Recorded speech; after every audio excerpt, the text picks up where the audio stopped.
Thomas. Your Honor, what the evidence would really show if we kept going to trial, and I could tell you that Mr. Adams and I never thought we'd be in front of this honorable court. We always thought it would go all the way through trial. Was the state is saying that Rich Homie and Jeffrey Williams don't speak since the fall, and they have a bad relationship the fall of 2014. We would have shown, and we served on the state, December 15, 2014. Jeffrey Williams in a private plane with Mr. Lamar, or Rich Homie Quan, and they are high-fiving and laughing with each other. That is on audio video. There's a man who the state hasn't called yet, Mr. Martinez Arnold, also known as Duke. It's on the state's witness list. He's represented by the Honorable Ashley Merchant. He's on that plane as well. He would have identified the item, and he would have testified that Mr. Williams and Mr. Lamar were very close in December 2014. Then on December 29th of 2014, Mr. Williams, Mr. Rich Homie Quan, Mr. Arnold, others were at Brian Williams' home in Miami, Florida. There was a posting by Mr. Lamar, Rich Homie Quan, and a picture of Mr. Arnold and Mr. Lamar, and they said, Mr. Lamar says, "This is my number one man, Duke," or something to that effect. We would have put that into evidence. In addition to that, Your Honor, on December 8th, 2 days before Mr. Thomas, God forbid, was killed, Mr. Williams is with Mr. Thomas, as well as Mr. Sledge and Brian Williams in Brian Williams' tour bus outside of a fabulous entertainer, artist, Mr. Clifford Harris, T.I.'s studio, and at that time, they were very close. But you also have the detective with the gang unit, Detective Underwood. I asked her within the last 2 weeks or 3 weeks, did you do any, and she was on the gang unit the entire time, including today. And I asked her, do you have any evidence about Mr. Williams and Mr. Thomas being close friends? And she said, yes, of course I knew that. I said, how about in January of 2015, close to time of Mr. Thomas's death? She said, yes, they were close friends. Mr. Michael Sprinkle, he's a deputy district attorney in the Fulton County DA's office. He has a recording with Mr. Treadwell. You've heard the name O.G. Bentley. And in that, they're going through the evidence. And Mr. Treadwell, it's important because he has a child, too, actually, with Mr. Thomas's sister. So he's family. And Mr. Sprinkle states this is 2018, this is after the rental car, this is after all of the interviews of Mr. Copeland, this is after the interviews of Mr. Zachary.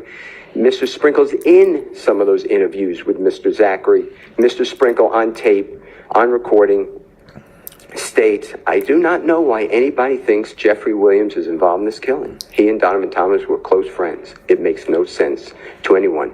And Mr. Williams was never arrested, never charged, even in this, as the court just noted, with anything to do with Donovan Thomas's, God forbid, killing. In addition to that, Donovan Thomas has a place that he used to stay with a group of people on Auburn Avenue. Jeffrey Williams performed and did a music shoot there to try to help other people who are suffering in poverty to get out and to be able to be seen and to broadcast their music. Jeffrey Williams does that for everybody because he comes, Your Honor, from the struggle of total poverty, seeing people killed. He saw his brother die right in front of him, and the law enforcement, I'm not blaming anybody, everybody's on edge, but law enforcement would not get any help for him because there are all these people around. It is just, what Mr. Williams has gone through is wrong for everyone. It's not just Mr. Williams, it's that whole community, but he's trying to get people out of poverty and out of that community. I have been with Mr. Williams, where we have gone to speak with children together. And he tells them, don't be a rapper. Be like Brian, be a lawyer, keep in school. He tells his children, get your education. His family, his whole being, Your Honor, is trying to break the chains of poverty for others. And it has been spun in this courtroom with false statements and allegations against Mr. Williams at every turn. In addition to that, Your Honor, the state talks about the fact that Mr. Williams takes people to Miami. You would have heard evidence if we went forward. I put all these people on my witness list. Not one person on my witness list has been interviewed by law enforcement or the prosecution. They have investigated this case for 15 years. They haven't interviewed all these people. The Sprinter van that you heard about, that was already booked days before. Going to Miami, Florida, Mr. Williams and Mr. Brian Birdman Williams, they did a video shoot for a music video. If anybody would have gone further with the expert for the state, they would have seen that Mr. Williams' cell phone does not contact any of the co-defendants that are named here in Miami, and Mr. Williams stays at a separate location than any of those persons. He would always take people who can't afford it on airplanes, on buses, on tours, to his concerts. He let everyone go because, Your Honor, they never left that area. He wanted to show people you have an opportunity, the world is big. Mr. Williams gave jobs to everybody who'd want to work. He'd give them jobs and security, and I'm not insulting them. They really weren't their jobs, but they were being mentored, but they were given titles and tried to give them respect and opportunity. But if they did not wish to work, Mr. Williams would not allow them to work with them. This has all been turned on its head by the state. The fact that the state has put in Mr. Williams' lyrics are offensive. Mr. Williams has tens of thousands of recordings. On our witness list, we are bringing in all of his people, his recording artists, his engineers, his managers, his record label, and an expert, the Honorable Dr. Eric Nielsen, to talk about how Mr. Williams creates his music. His music is then changed around and merged. Mr. Williams, some of the lyrics you just heard are not even uttered by Mr. Williams.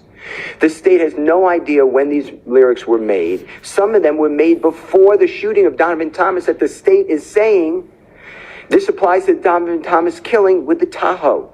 They are so far afield of where we need to be when we are trying to, God forbid, take somebody's liberty, Your Honor. The state is talking about things like F the judge and I rep my life for real. That's not even said by Mr. Williams. But they don't care to find out. They are on a tunnel vision to try to convict a man who should not be convicted. The statement about I never killed nobody, but I got something to do with that body. If the state just bothered to talk with anybody, that is a Nicki Minaj song with Jeffrey Williams. It is written by Nicki Minaj. That is on the text messages I gave, not the text message, the Instagram or Twitter rather, that I gave to the state. That is out well up before this, but the state doesn't care. This was out in 2015 or 16 or 17 or 18, I can't remember, I think 18, where Mr. Williams is asked who wrote anybody, and his response is anybody was written by Nicki Minaj, and it was. But it was really written and sung, it's a takeoff of a song by Tupac. There's a song that it parallels, which is an inspiration. But here we are with the state. Also, I never killed nobody, but I got something to do with the body. The next line comes up is, it's a truancy body. The state can't explain that, so they just conveniently leave it out. Your Honor, there were wiretaps on this case. Mr. Williams, it was going to come out, there was an application to wiretap his phone.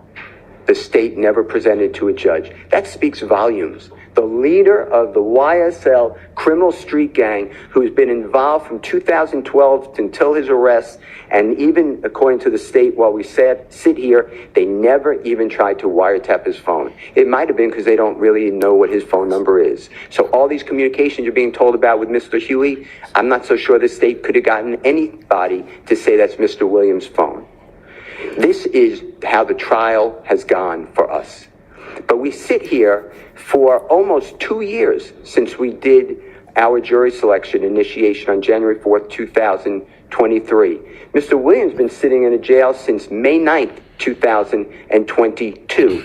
This is 2.5 years waiting for the conclusion of the state's case and a verdict from the jury, and that's why he is tendering this plea. I'm telling the court this, and the court knows when you came out the first time, it's very hard for Mr. Williams. I am not supportive of what we're doing right now. I'm not against it. But I told Mr. Williams, you okay with me saying this? Yes. I told Mr. Williams that I think we're winning the trial and we should go to verdict. But he told me I can't wait another 3 months if there is any possibility I could go home because I have children that are hurting. I have things to do, and he has some medical issues that he would like to tend to. He eats out of a bag, Your Honor. He eats processed food only. He gained 75 pounds during trial. He's lost it since. But it is hard. You know, for me, it's only 3 more months. It's enjoyable, actually. I enjoy coming. It's not that enjoyable for Mr. Williams. He told me he wakes up. Can I say it? Yes. He wakes up every day, and it's another day in HE blank blank. Your Honor, the state is talking about, in this case, they put in social media. This honorable court was not here, but the state put in that Mr. Williams, in the indictment, Mr. Williams put out a call for murder. He put $24 million murder for hire on a person's head. That is a lot of money, and that is awful. If they would have read the chat, the Instagram chat, Mr. Williams, right above it, there's a picture of a very well-known, very accomplished musical artist who actually had surgically implanted in his forehead a pink diamond worth $24 million that day. That's what Mr. Williams would talk about. That's the type of evidence that is coming from the state of Georgia in this case. It is wrong. This is all wrong. And I know we're pleading guilty, and I know we're pleading nolo, and I know we're asking this honorable court for a certain sentence, and we'll get to it with the court's permission. But this is the type of evidence that there is. But it is holding this man hostage. And that's not really what we're supposed to do, district attorney time, in the state of Georgia or anywhere. The state then, because I opened on that, then they never bothered to put in all of the chats. Why did it take me to read the chats?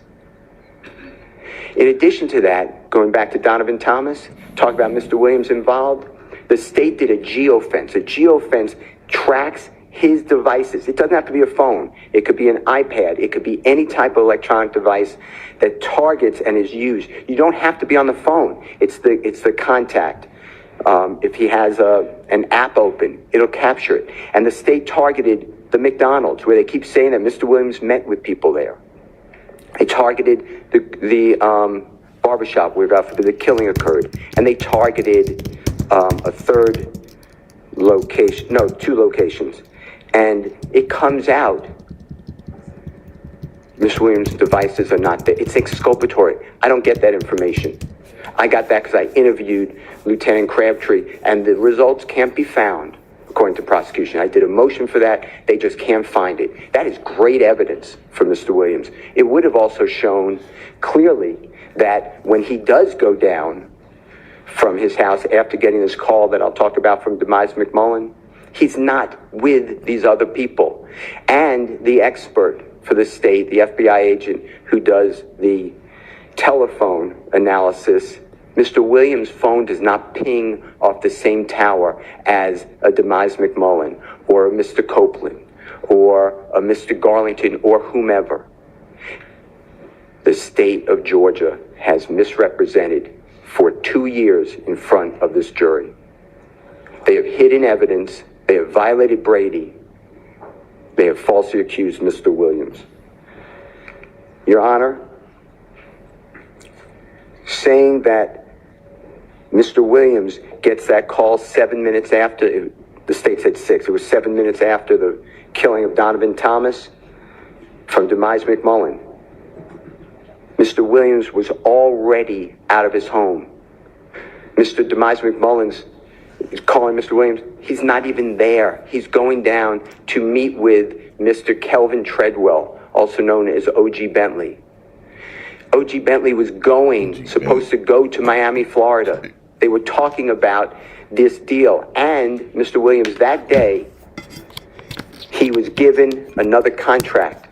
Mr. Williams, by this time, he went from zero money.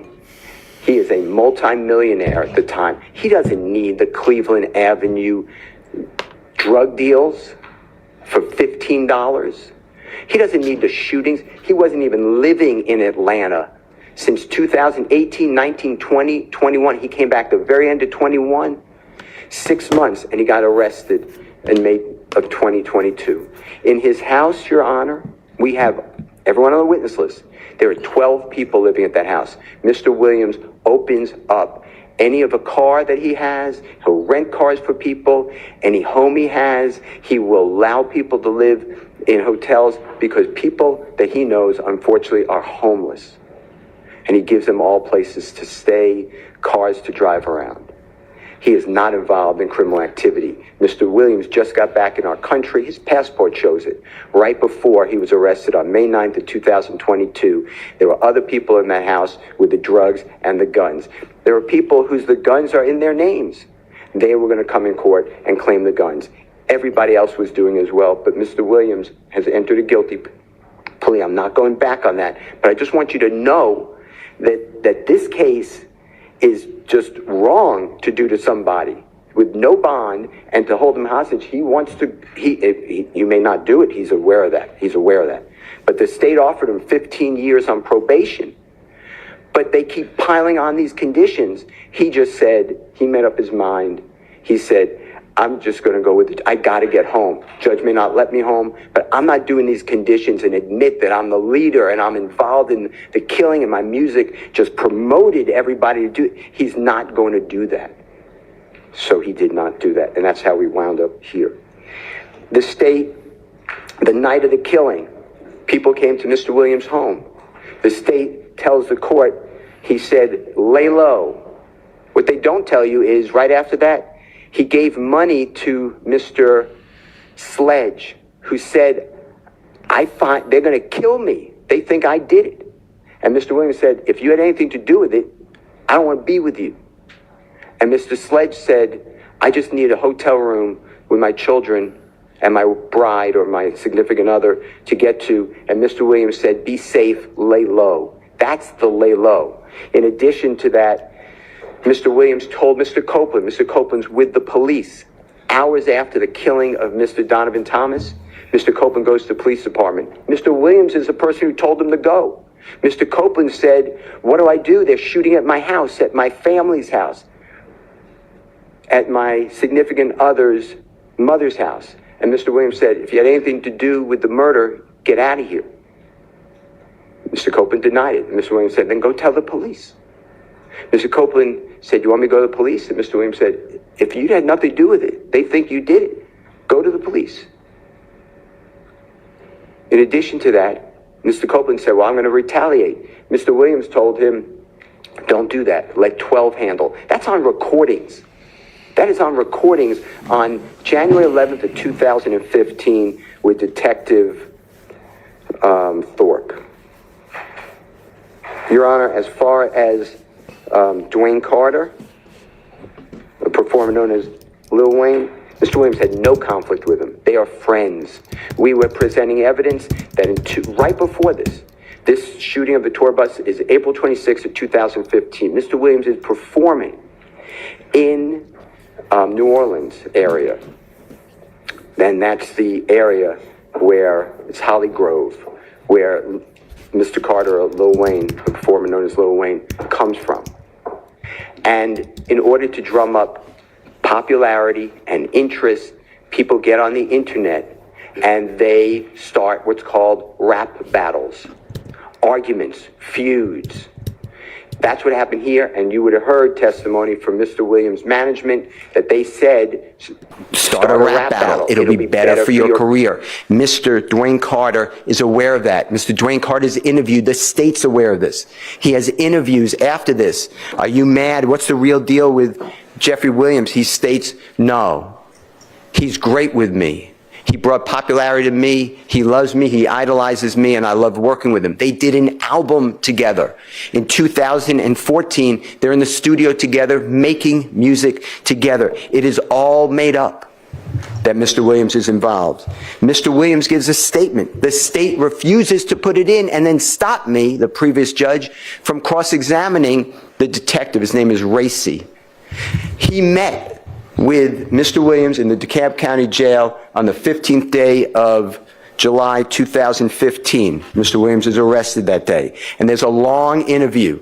And Mr. Williams waives his right to counsel. He tells them, I'm his lawyer. They say, you don't want to speak to us? You don't have to. He said, well, I'll speak with you.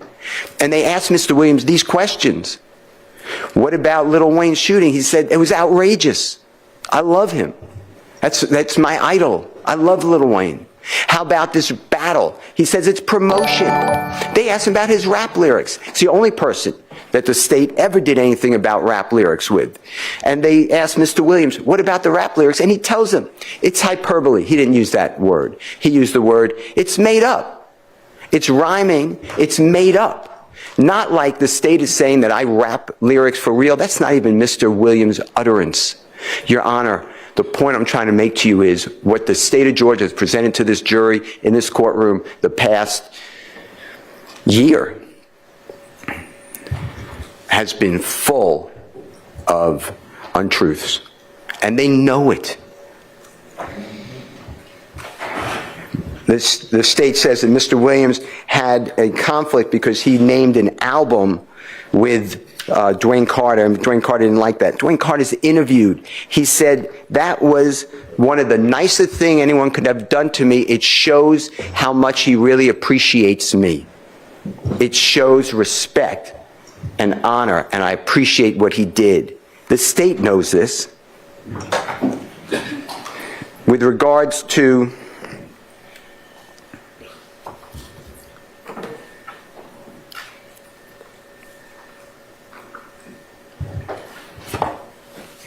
Jimmy Winfrey.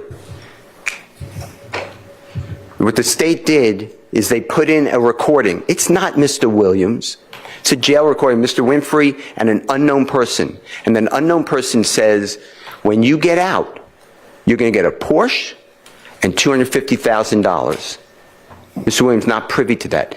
The state looked at all of Mr. Williams' bank records. Everything. They undressed him financially. There's zero evidence Mr. Williams did anything for Mr. Winfrey. The state tells you that Mr. Winfrey asked for money for a lawyer.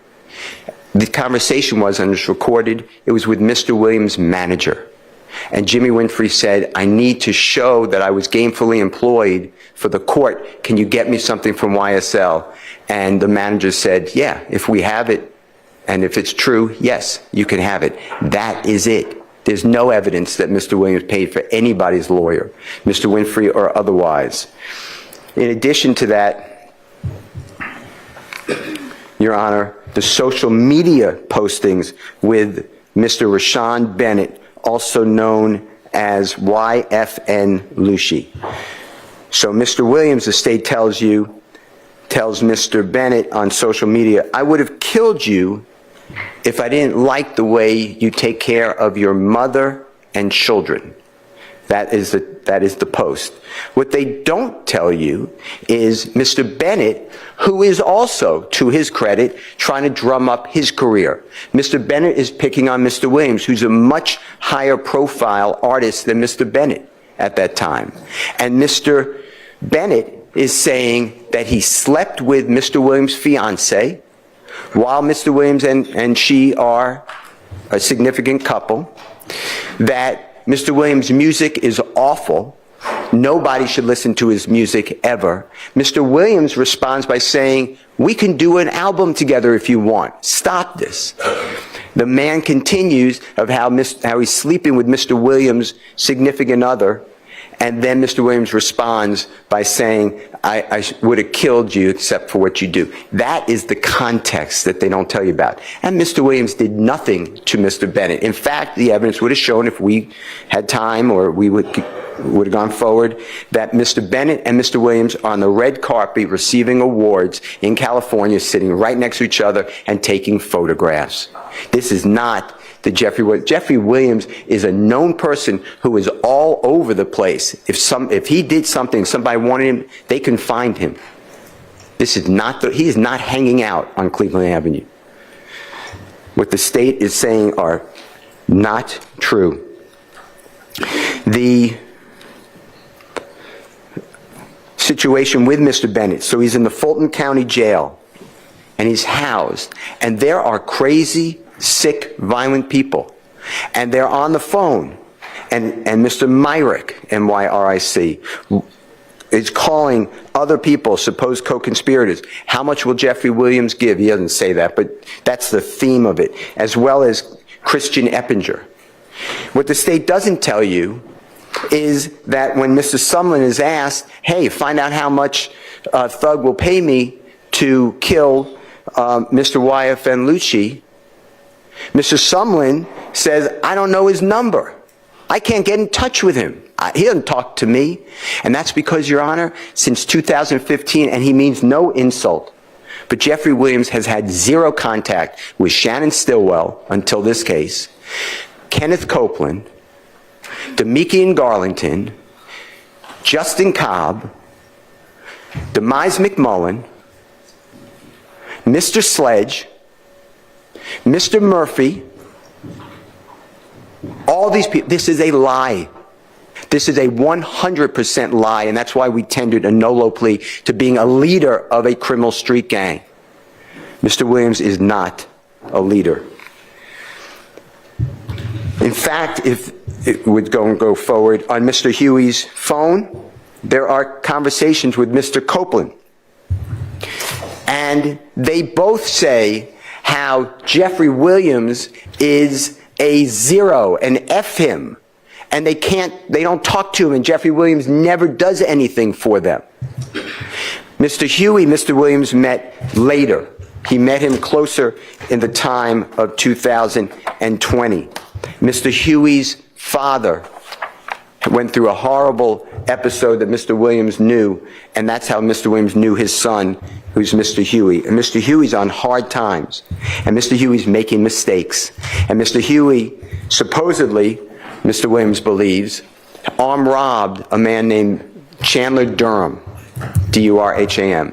Mr. Durham is Mr. Williams. He's a fabulous record engineer.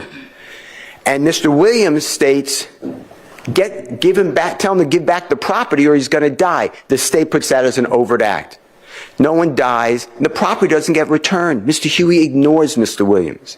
The state told you today that Jeffrey Williams sent Mr. Huey a posting that Mr. YFN Lucci is going to be performing on January 19, 2020. That's not true. Mr. Huey sent that to whoever phone that was, and all it says is slat and slatty. Well, I went out to the places that Mr. Bennett was supposed to perform. There's no shooting. There was no fight.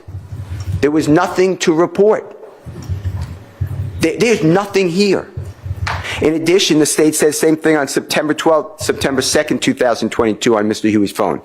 I'm not conceding that was Jeffrey Williams even having a conversation with him, but even if it was, it doesn't show anything. It says slatty, lay low. Lay low means don't do anything. Get out of the way. That is what it is. That is Mr. Williams' role. Mr. Williams, there is evidence in the record, and there would have been more. He takes people on tour with him. He takes people to the mall with him. But when they do crime or do things to people, for instance, there was a prostitute, and several people gave that prostitute money, $500. And the prostitute, at the end of the $500, getting $500 from several people, had sex with a person, and then she was armed robbed. So all the money came back. Mr. Williams wasn't involved in that, but he heard about it. He made those people find the prostitute and repaid her every dime. People stole from stores that Mr. Williams found about. He went to the stores and he repaid all that. He didn't steal anything. He doesn't need to steal anything. Your Honor, Mr. Williams stands with Elton John. Elton John called Mr. Williams the next coming of John Lennon. Mr. Williams is unbelievable talent. He's not just a rap artist. In fact, when he's interviewed in 2017, he gives a statement and he says, I had to learn rap. He grew up in a house learning other forms of music. He likes all music. But rap hit in his community. And his community raised him. They supported him. They came out to him. They made him get into establishments. And once the establishment saw all the people come out, he got more establishments. And then he went out of that little area in Atlanta to other parts of Georgia and then to all the neighboring states and throughout our country. And he has performed on every continent but one. He has performed in front of being the headliner, 300,000 people at one time. He has a real life and career. He is not the leader. And he is not worried about buying jewelry that is stolen. Mr. Williams is actually innocent. I'm not trying to corrupt our plea. That's his plea, and he's entitled to it, and he wants it, and he embraces it. But to me, this is a wrongful prosecution. This is outrageous.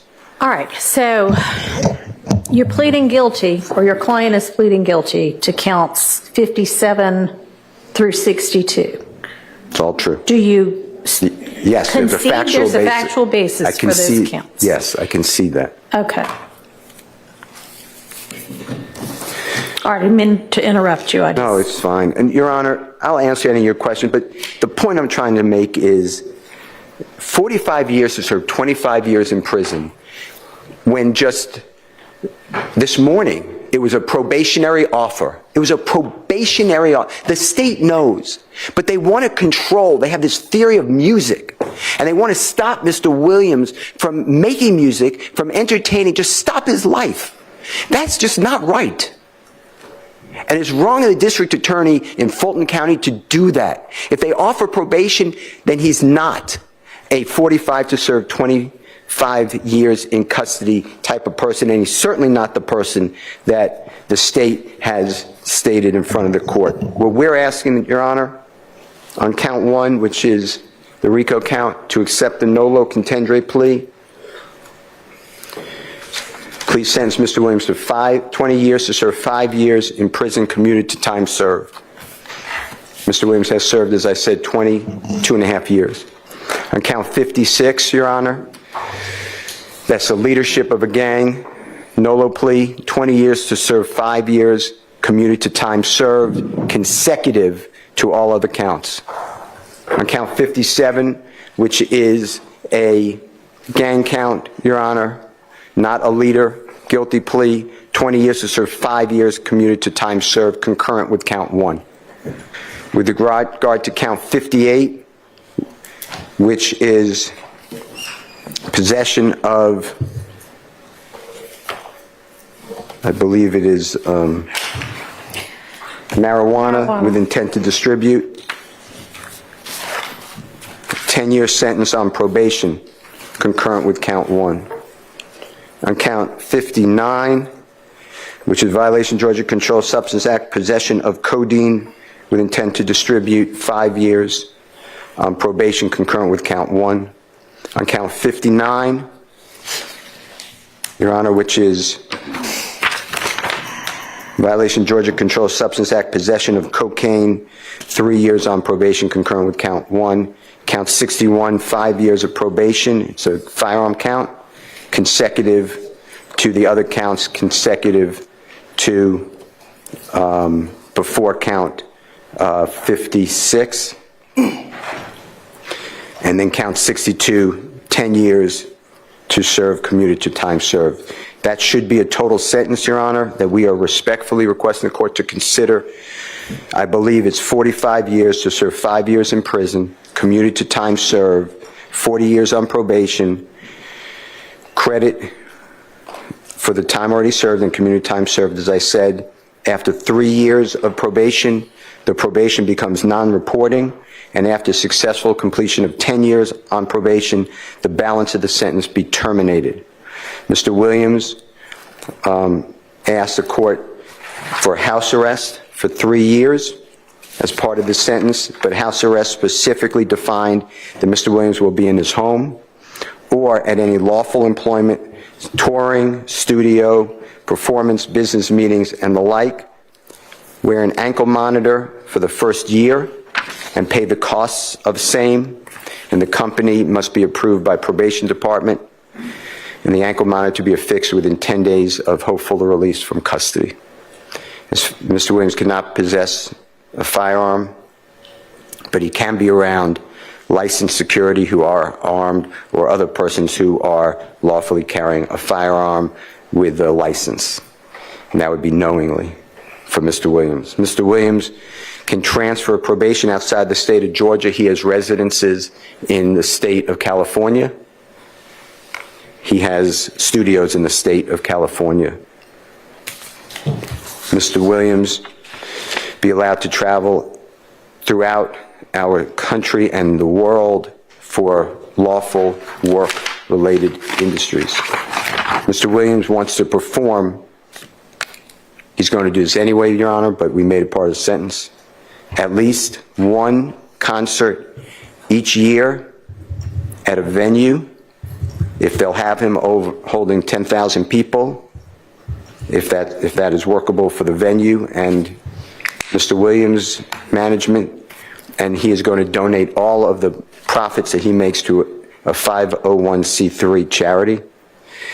Mr. Williams wants to pledge $100,000 for the next 3 years to the Fulton County Sheriff's Office if they will hold an illegal firearm buyback to buy back firearms that are not supposed to be on our streets.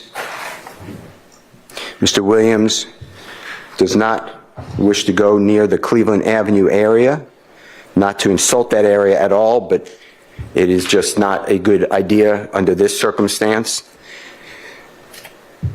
And he can drive on the highway, but otherwise not come within 1 mile of the area that we call Cleveland Avenue, and we can give the exact dimensions of that area.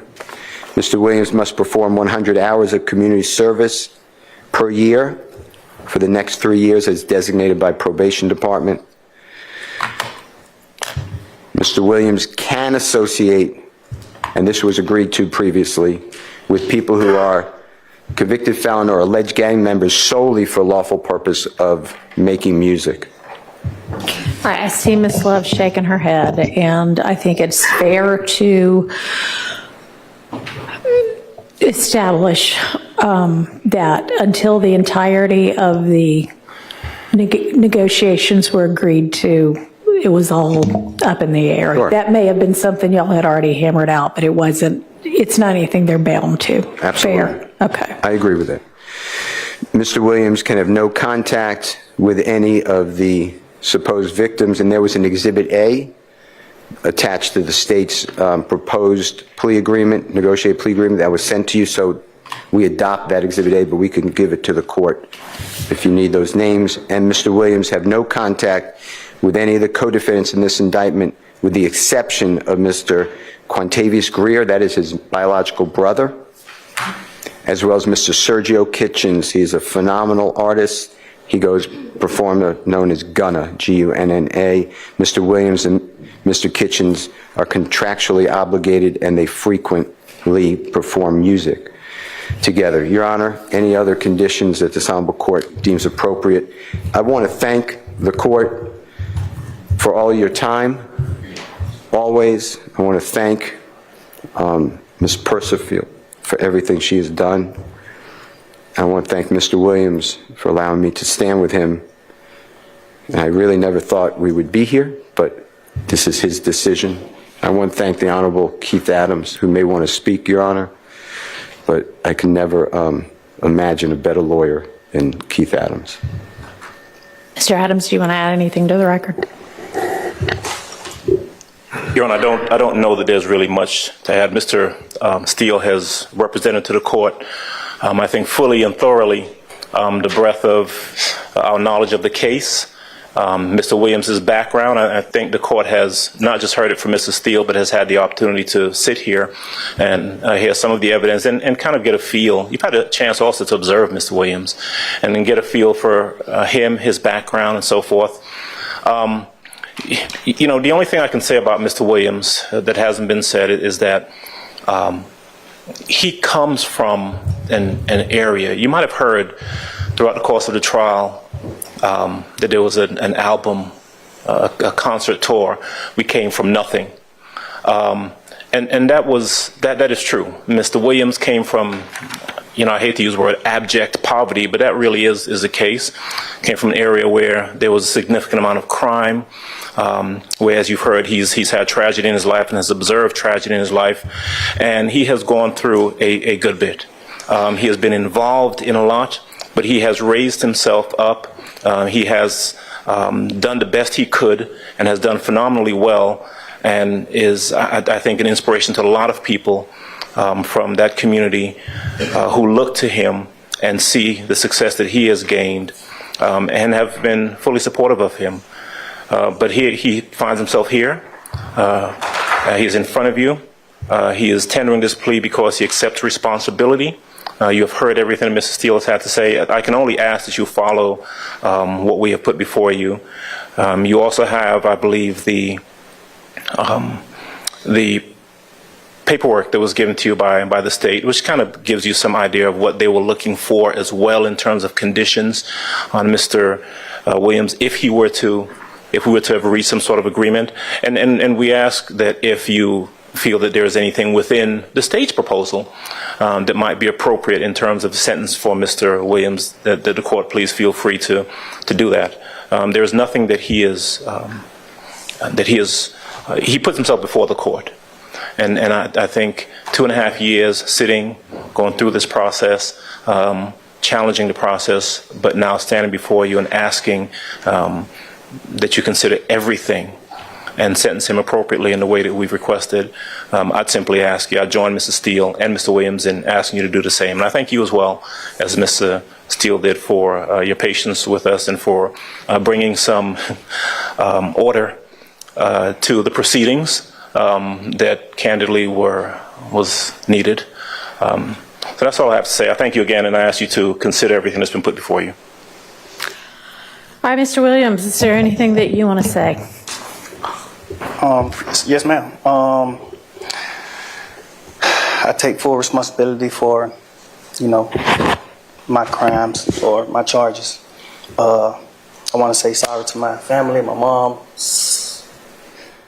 My mom got 11 kids. I can't say all their names, my managers, my kids that's not here. Really everybody that got something to do with this situation, I want to say sorry for just having so much time invested into this, and I am a smart guy, I am a good guy, and I really got a good heart, I find myself in a lot of stuff because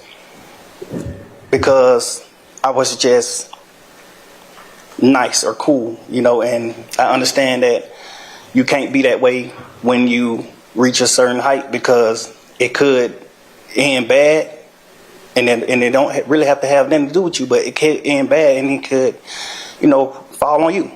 And I know the choice is yours, it's up to you, and I hope that you allow me to go home today and just trust in me to just do the right thing and never see you again unless it's at a bar in the future or something. Just out of this type of situation, I promise you I won't ever be in this type of situation again. I'm going away. I've learned from my mistakes.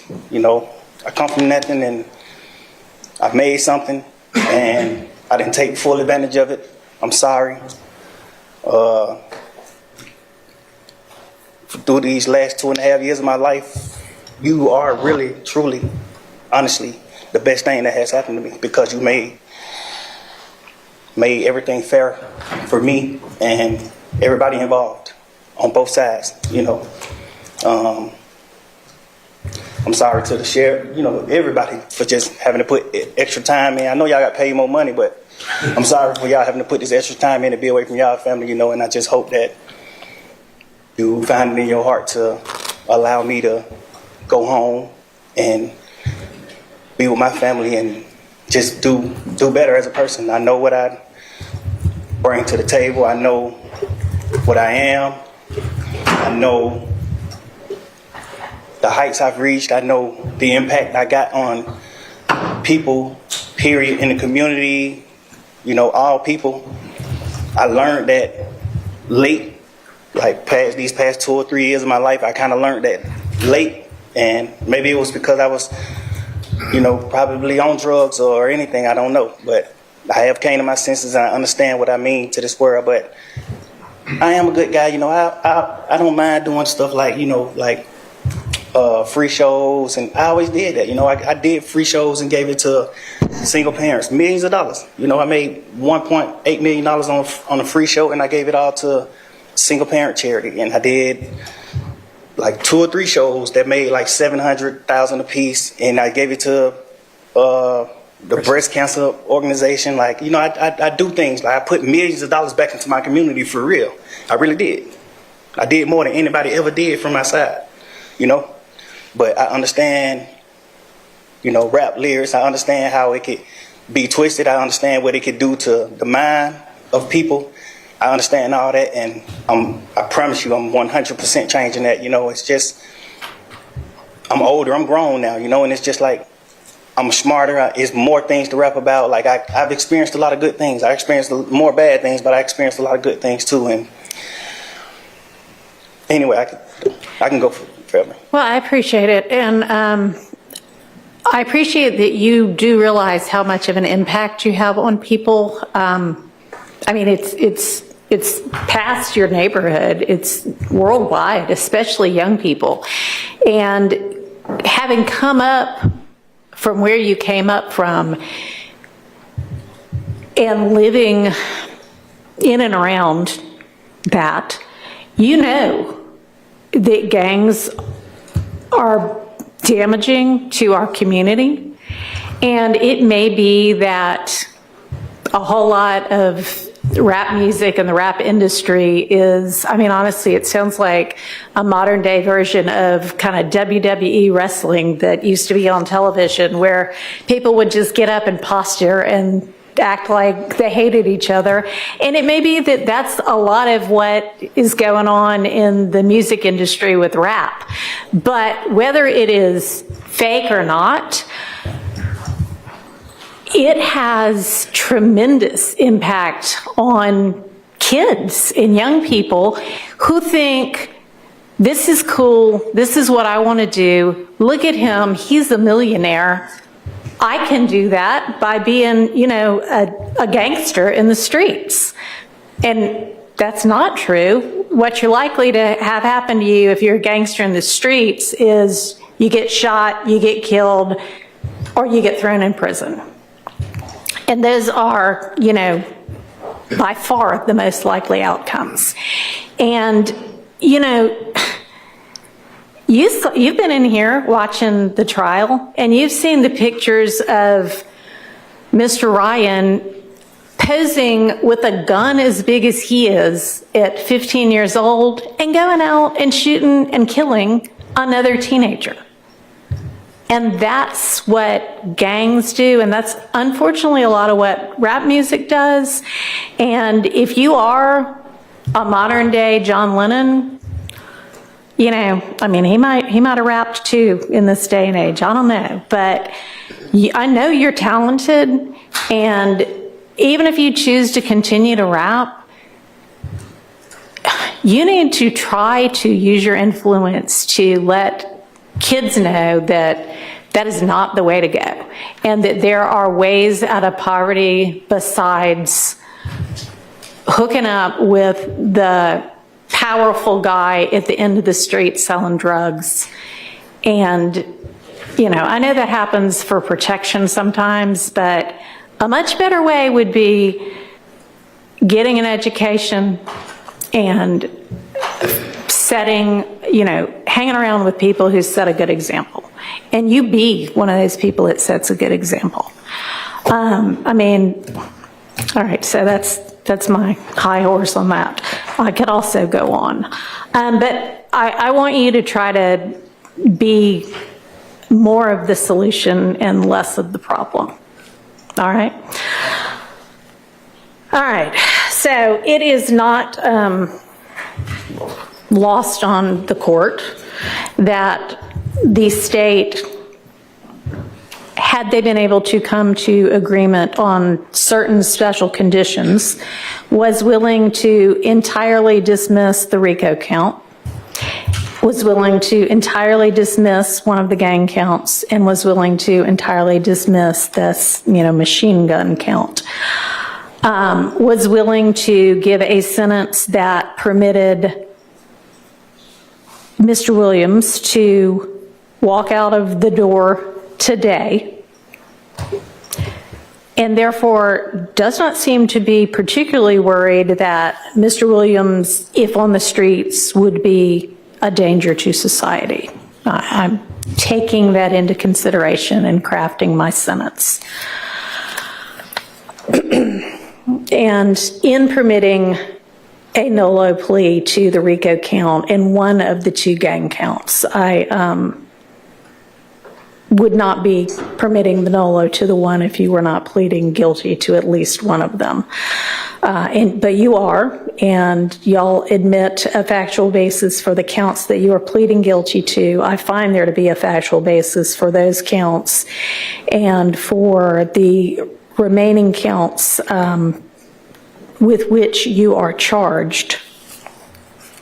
I am going to impose a sentence, and I've taken a little bit of the suggested special conditions from the defense and a little bit of the special conditions suggested by the prosecution. On count one, the court sentence is 20 years to serve 5 years, commuted to time served, the balance of 15 years to be probated, and a $25,000 fine. On count two, the sentence is 5 years to serve, commuted to time served. That's the minimum sentence that's permitted on that count. It is required to be run consecutively. I'm going to run it consecutive to count one, but I am going to backload. Oh, I'm sorry, that is not commuted. That is 5 years to serve, and it's going to be run consecutively to count one, backloaded, by which I mean after you serve your 15 years of probation, if you have been successful on that probation, and I sincerely hope that you are, then at the end of that 15 years, I will commute the entire rest of any service portion of your sentence to time served. So I'll get to the end of it and give you the total sentence, but I'm also going to impose a $15,000 fine with regard to that count. Count 57, 20 years to serve 5, commuted to time served, the balance of 15 years probated, concurrent with count 1. Count 58, 10 years to serve 5, commuted to time served, balance probated, concurrent with count 1. 59, 5 years to serve, commuted to time served, concurrent with count 1. 60, 5 years to serve, commuted to time served, concurrent with count 1. Count 61, 5 years to serve, that is required to be also a consecutive sentence, so that's going to be run consecutively to count 56 and backloaded. Count 62, 10 years to serve, also required to be served consecutively, that's going to be consecutive to count 61, also backloaded. So essentially, the total sentence is 40 years to serve the first 5 years in prison, but commuted to the time that you have already served, followed by 15 years on probation, followed then by the backloaded 20 years, which can be served in custody and will be served in custody if you are not successful on your probation. If you are successful in completing your 15 years probation, that will be commuted to time served.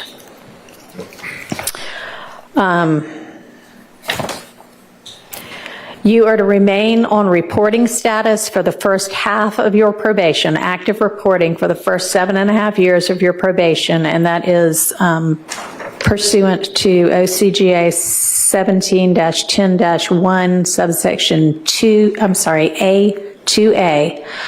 And Mr. Steele and Mr. Adams, in order to keep him on reporting status, there needs to be good cause shown. We all concede that good cause is shown here? Stipulate. All right, I appreciate that. Special conditions of your probation. What good cause? What do it mean? Can I have a second, Your Honor? Sure. Let the judge. Thank you, Your Honor. All right. You had enough time to talk with your attorneys? Yes. Okay. All right, special conditions of your probation. After 48 hours from your release, you are to stay away from the metro Atlanta area, and that's defined by the U.S. Census Bureau. It may change, but you can look that up anytime to figure out what that is. For the first 10 years of your probation, subject to the following exceptions, you are permitted to be in the metro Atlanta area to attend any wedding, funeral, or graduation from high school, college, or graduate school of any of your immediate family members. And immediate family members is defined the same way that you all were contemplating it when you were negotiating. You can get here up to 24 hours prior to any such event, and you need to leave within 48 hours after any such event.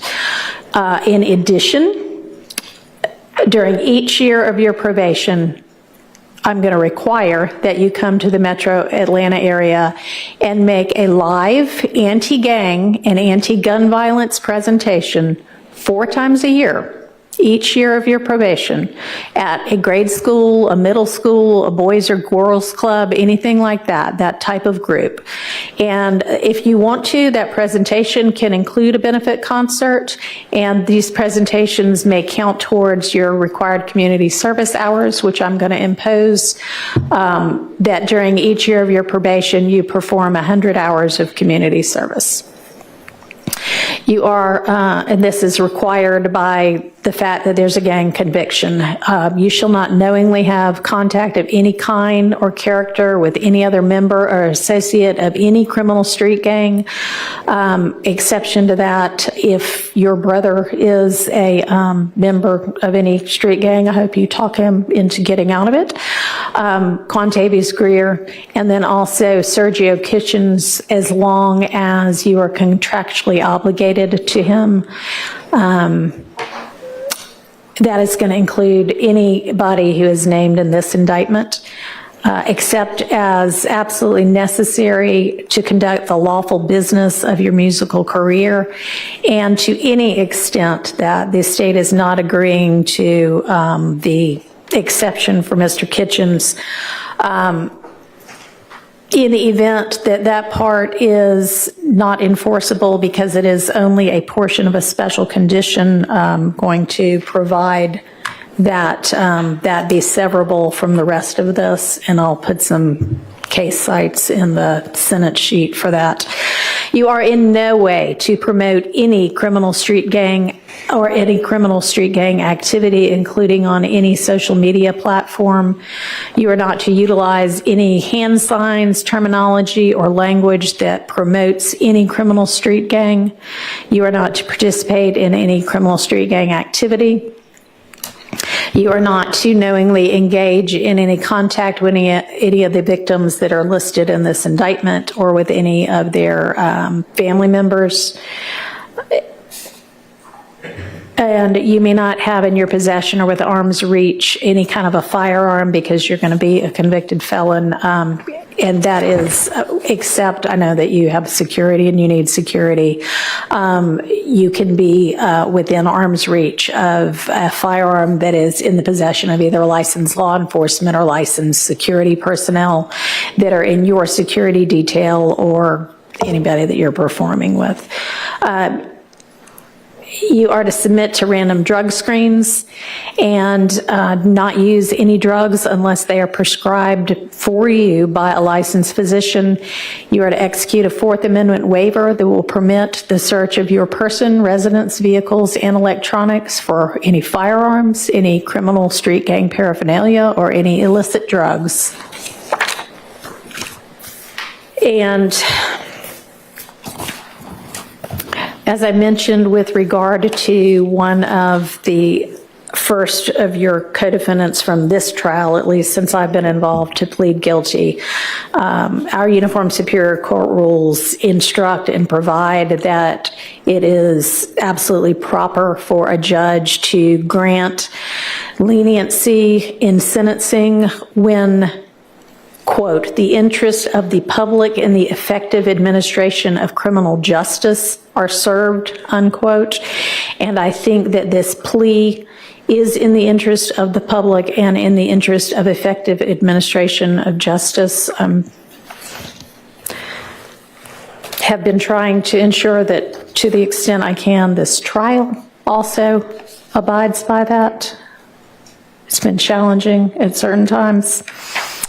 I find your plea to be freely, knowingly, intelligently, and voluntarily entered with an understanding of the consequences, and I accept it as such. I also need to inform you that your attorneys were going to represent you through either the last day of this term of court or 30 days from now, whichever is later, and any of the filings that were mentioned that need to be filed within that time, they would file on your behalf unless they are permitted to withdraw from representing you before that time.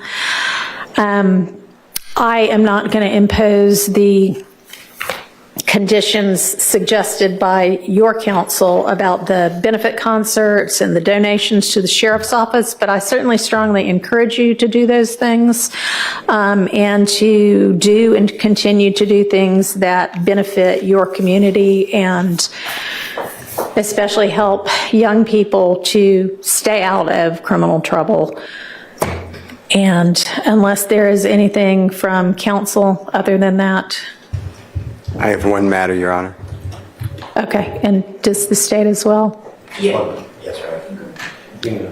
Your Honor, with regards to Mr. Williams being permitted to come to the Metro Atlanta area Yes. or Cleveland Avenue area for funeral or the other items, Right. can you also consider, God forbid, there's a serious medical condition of a person that In is... his immediate family, yeah. certainly, we can add that. And I also meant to mention, because I know you do travel all over in order to pursue your career, that it's permissible for your probation to be transferred to out of state, and that has to be done through probation, but that is fine with the court.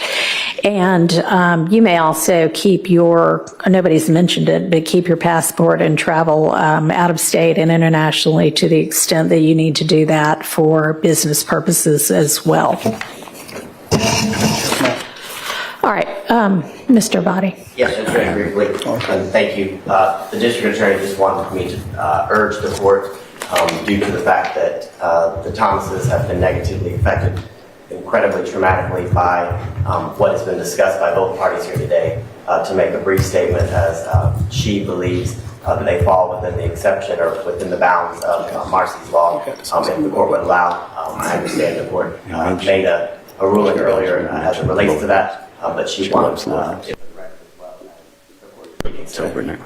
All right, thank you, and I appreciate, well, I cannot even begin to understand what they must, anybody must be going through when they lose a family member to violence or criminal violence. Mr. Williams himself has expressed his own sorrow to the family. I, again, am going to stand by my belief that the appropriate time to hear a victim impact statement from them is at the close of the trial that contains the murder count with regard to their family member. Yes, sir. All right, thank you. Okay, court is adjourned. Good luck to you. And I'm going to have there better be no violations, but if there are any, you're coming back to see me. Yeah. All right.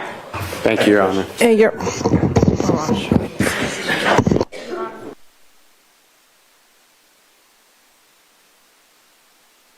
Guys, what you just have witnessed. But since the Hold up, something else is going on. He getting ready to come home. He's actually leaving now. Let's take a recess and I'll be back. Guys, what you just have witnessed, you have witnessed a miracle. His lawyer just sat up there and performed a miracle. He performed, now he's one of the best lawyers I have ever seen. He performed a miracle today. He performed, it's something close to a miracle. He performed a fucking miracle. This man was the head of a RICO. He is walking free. He's going to his limo right now. He's gone. Gone. He gone. Like he's walking out of the courtroom right now. Gone. Gone. And never coming back. He's never going to get in trouble again. Hey there, Young Thug trial watchers. Never. This is a law and crime. He learned from alert. this. A mother was recently awarded millions of dollars in a lawsuit against baby formula manufacturers after her premature baby. Listen, he learned from this. He's never going to get in trouble again. And here's another thing. He never told on anybody. He never told on anybody. He never ratted. He never told on anybody. He sat there and took it on the chin and walked out of there today. That's a miracle, what you just witnessed. And she gave him his passport. Because I understand that you need to do shows. Okay? This is nothing more than a miracle that you just seen. His lawyer, he's one of the best on the planet now. He got his man up out of there, yo. Up out of there. He's in the car now, probably. He's out of the courtroom. He's gone. He ain't got to go back to jail. He ain't got to go back. The only way he got to go back is to go get his personal belongings. He is done. Done. This man walked free. The maximum he got to serve is 15 years probation. How many of you guys have never gotten in trouble in your life? That's easy to do. That's easy to walk the straight and narrow for 15 years. This man's a millionaire. It's easy to do it. And she said that he could be around guns as long as they're licensed to be security personnel. Gone. This man is gone. He's probably out this courtroom now. He's gone.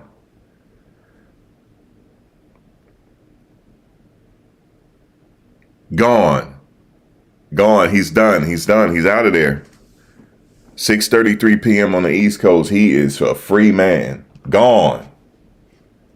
Yo, and people say, man, he talking too long. No, he was working his magic.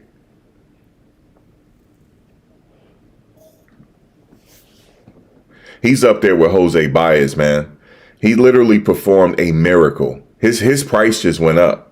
I'm just letting y'all know, Brian Steele, his price just went up. Gone. This man is gone. He going back home today.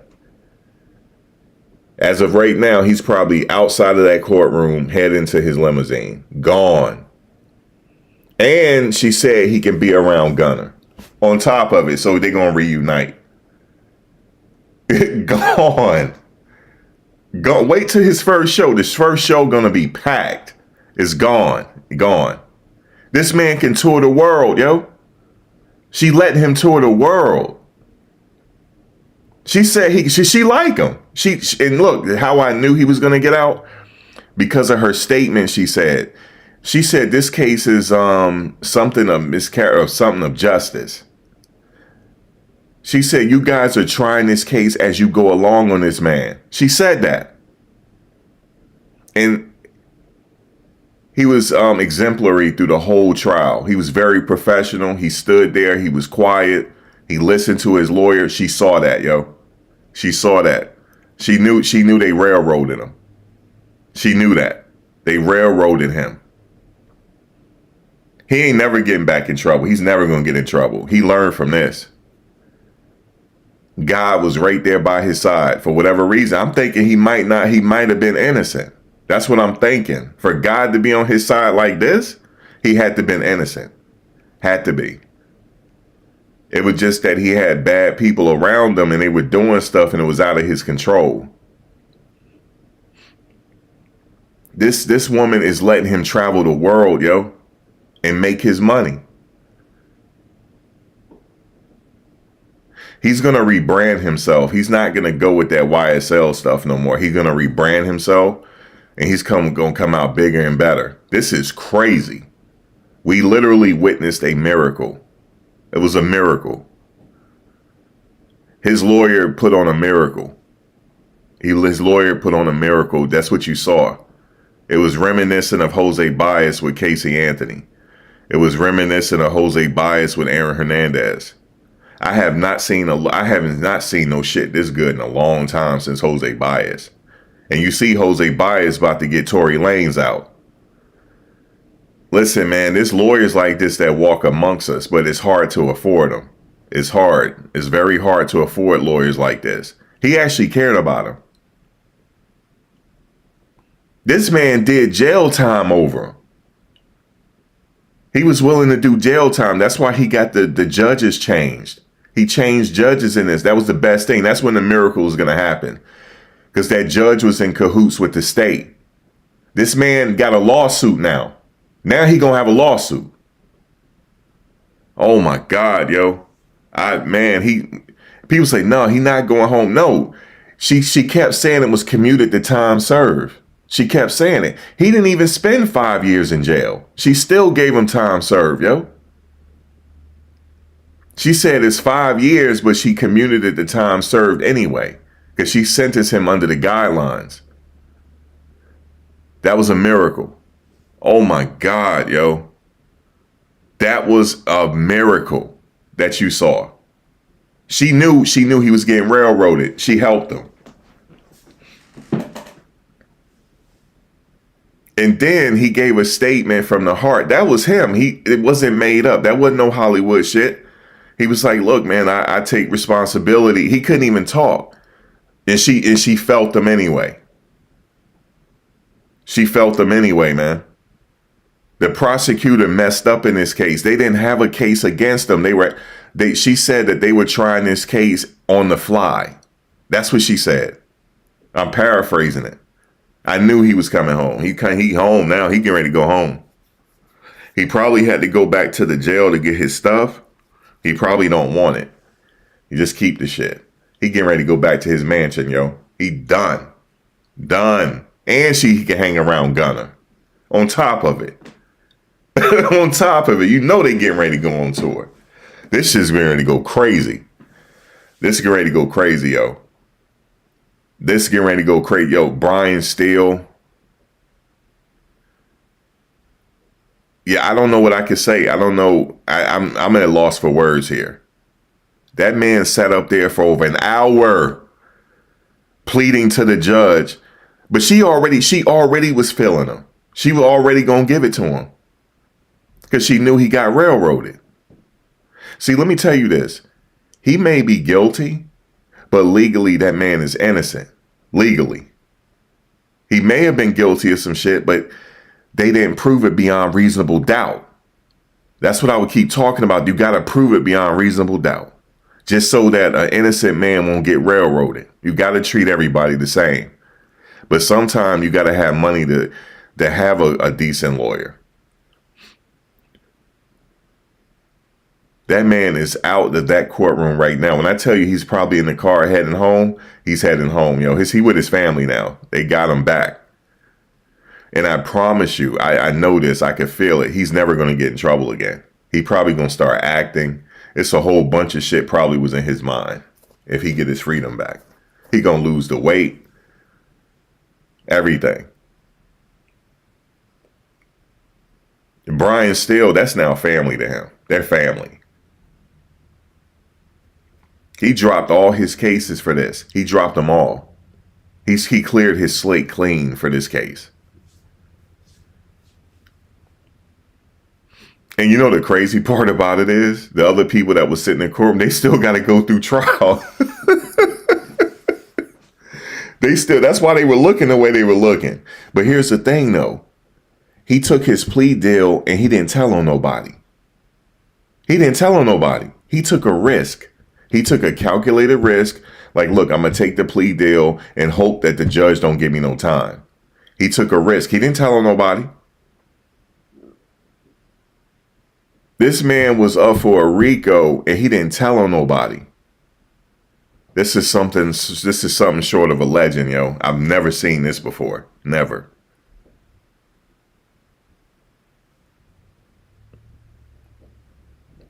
And you could tell he didn't quite believe it, because when she was sentencing him, he was just in a daze. And his lawyer whispered to him, "You getting ready to come home? You coming home?" He's like, "Okay." Wow.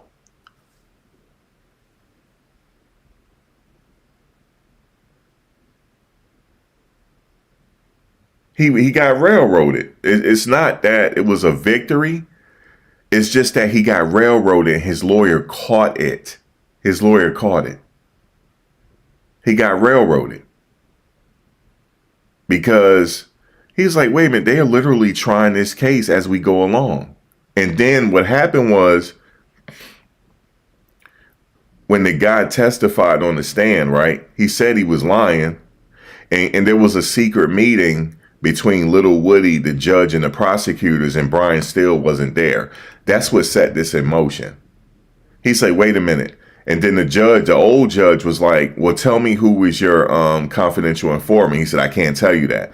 And he locked Brian Steele up. He locked him up. Remember that? He was getting ready to take him into custody.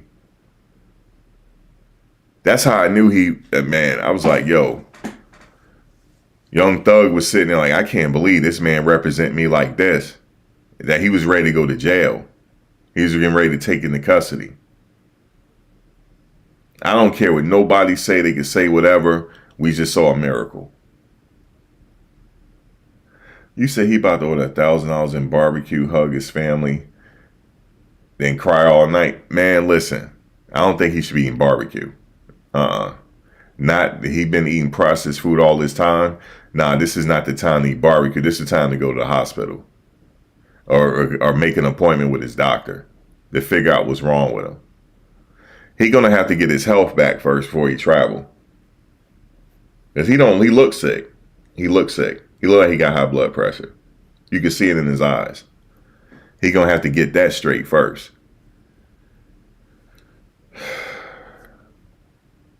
This is what good lawyers could do for you.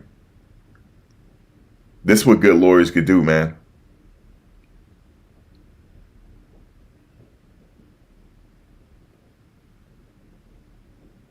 He got up out of there. And the crazy thing is, he left the courtroom. Like, as soon as it was over, he headed to the car. That's how quickly it is. He headed right out that door with no cuffs on and went to the car and going home. That's how it is, man. And he didn't tell on nobody. I could see if he told on his co-defendants. No, he didn't tell on them. He took a deal. And hoping that the judge would be lenient on him so he can get out. Not only was she lenient on him, she let him have his passport. Here, oh, by the way, you can have your passport because you need to travel. Yo, she gave him his passport, yo. Because she could have been like, look, we keeping your passport until your probation is done after 15 years. She said, no, you need to travel because you need to set a better example than you've been doing. She gonna hold him to that too. And he's safe with the police because look, his lawyer even got him good with the police because he gonna donate at least $100,000 a year to the police. They gonna take care of him. Oh my God, yo, his lawyer is great, yo. This man is great. This man is great. He's all that in a bag of chips. He's all that. He's better than Puff's lawyers. The lawyer that Puff got, he ain't touching this man. He ain't touching him whatsoever. But he ain't gonna take that case. There's no way he taking that case because he need a break now. His lawyer been ready to go on vacation. His lawyer can't take that case. He got to go on vacation to get his mind back.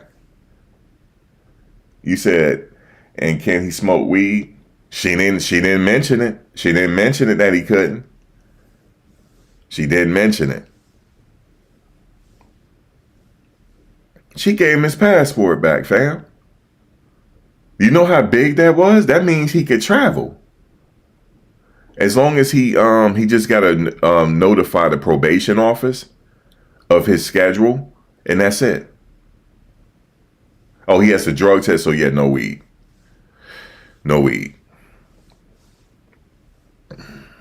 He don't care about that. He ready to get his freedom back, yo.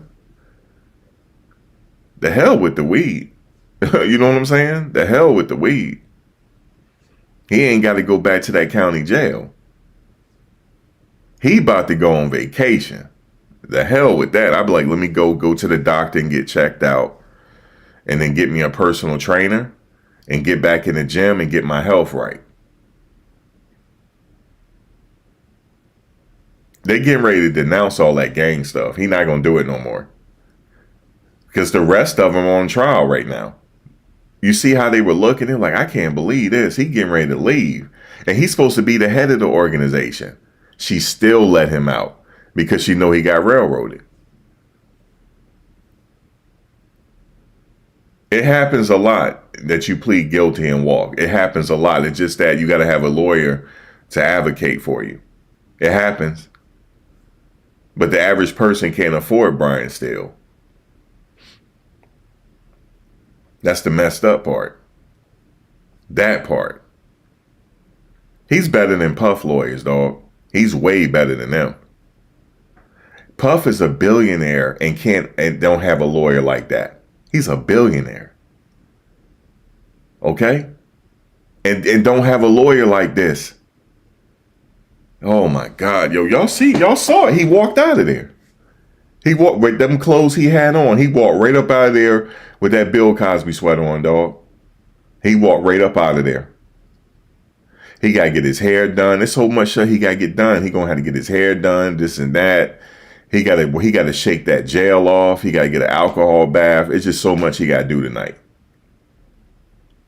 You know what I'm saying? It's so much he got to do tonight, yo. Get him a nice meal. He probably going to shit it out because he ain't used to eating like that. Yeah, man. Yeah, get some. Yeah, that too, Ms. VS. You know what I'm saying? That too.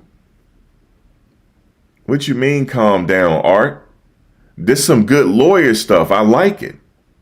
Ain't no calm down. I love when lawyers get you out of a case and they railroaded you. Because there's so many people throughout history that got railroaded. And when I see a person get out, man, I'm ecstatic. I'm ecstatic. You see what I'm saying? He got up out of there, man. Gone. Somebody said, nah, he ain't walking free. Yes, he is. You said the Cosby. I know, Nicole. I said the Cosby sweater. He did have a Cosby sweater on. He had to, you know, he in court. So he had to dress a certain way. You see, he need a gut flood. He need everything. You know what I'm saying? He need to go to a doctor, like ASAP. You know, because that jail, man, he looked crazy. He looked sick. You know what I'm saying? So he got to get himself back together. And Elton John, by the way, Elton John did say that about him. He did. I don't know why. I guess Elton liked him because he did say that. Because he liked people that's like not the norm. He don't like people that's the norm. So and he's definitely not the norm. And he did say that about him. Because half these dudes can really rap. They can. But they were told to rap about this bullshit. Okay? But now he's getting out in the world now where Puff is gone. He don't got to worry about these gatekeepers no more. He ain't got to worry about it. Because the rap is getting cleaned up. And they're going to use him to do it. They're going to use Young Thug. They're going to use him to do it. This rap stuff is getting turned around now. And he's going to be the one to usher it in. Because Puff is gone. The gatekeepers are gone. And another major gatekeeper might be gone too. I'm just waiting. I think there's going to be a major arrest coming. And this stuff is finally be cleaned up. It's going to be finally cleaned up. So he ain't got to worry about it. He ain't got to worry about going to funny ass parties. He did say it. Elton John did say that. I was like, wow, why did he say that? Maybe he saw something in him because, you know, he's not the norm. And he was forced to rap about that bullshit because that's what was making money. And they told him to do it. Oh my God. He gone. Now I know Diddy like, man, maybe I need to hire Brian Steele. Because his lawyers is not like Brian Steele. I just promise you that. We just saw it. Guys, this was a miracle we watched. Straight up. You said he needs some breakdance classes. No, he need to go to a doctor. You said Nature Boy should have hired Brian Steele. He didn't have Brian Steele money. If he had Brian Steele money, he'd be online right now. If he had Brian Steele money, but he don't. You said so Thug low-key snitched. No, he did not snitch. He did not snitch. There's nothing today that him snitched. He took a deal and the judge was lenient on him. No, he didn't snitch. He didn't tell on nobody. He took a deal saying, okay, I plead guilty. Okay, I plead guilty and hopefully she will be lenient on me. And she did. She was very lenient. Extremely. And she gave him his passport back. He don't even have to stay in Atlanta. He just have to tell his probation where he gonna live at. And guess what? He don't even have an ankle monitor. Oh my God, yo, this is crazy. This is crazy. He don't even have an ankle monitor. And she gave him his passport. I understand that you need to travel for your business, stuff like that. You said no, Max, remember. Yeah, still, he going on vacation. He needs it. He needs a vacation. And the rest of the guys, this is the crazy part. The rest of the guys have to stay on trial. They don't leave. If I was them, I said, Judge, may I take the same deal, please? Yeah, that's what I'll raise my hand. Could I take the same deal, please?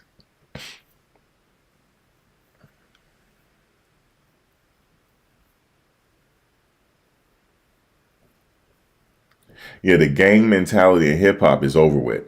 All that stuff is getting cleaned up. It's going to get cleaned up. It's over with. That the old way of doing stuff, it's over with.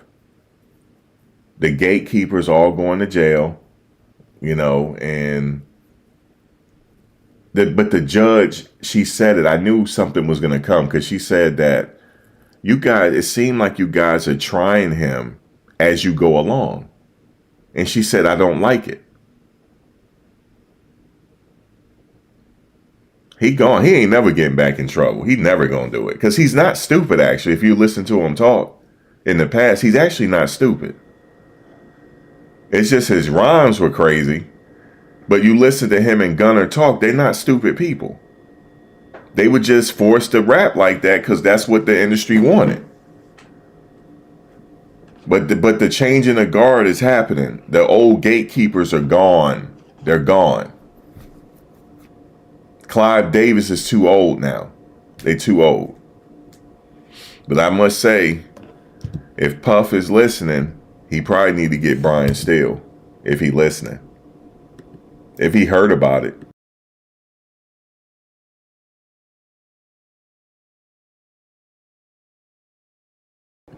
But guess what, though? He not going to get Brian Steele. Brian Steele going on vacation. If I was Brian Steele, I'll take off for the rest of the year. Nah, he too tired. You see how he look? Him and the Young Thug look crazy. Yo, Jose Bias is another one. But Brian Steele needs a vacation. Young Thug need a doctor. I think both of them need a doctor. He needs a doctor. Because they both stressed out. Please let me go to a doctor.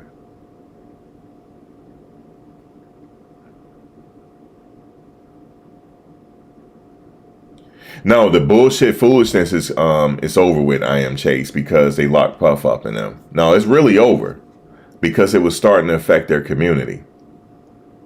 So they had to clean it up.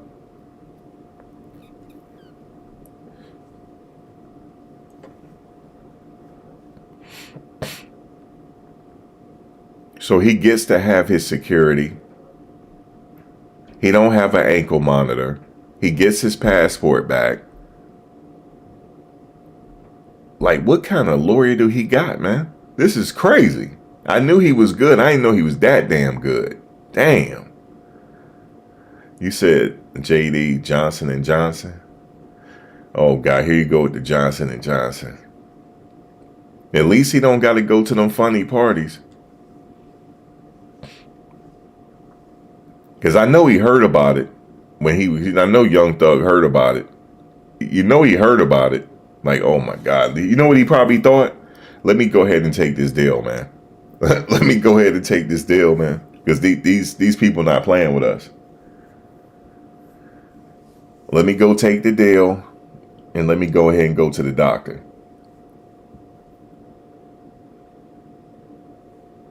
Shit, he about to go get something to eat. For sure.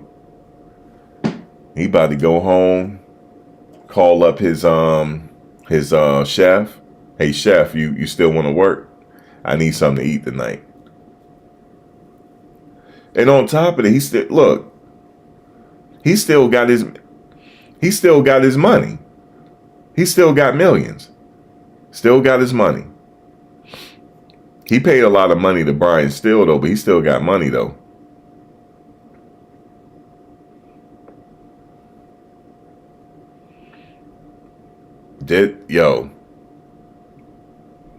I know people that in the industry right now that's biting their nails. They saw this today.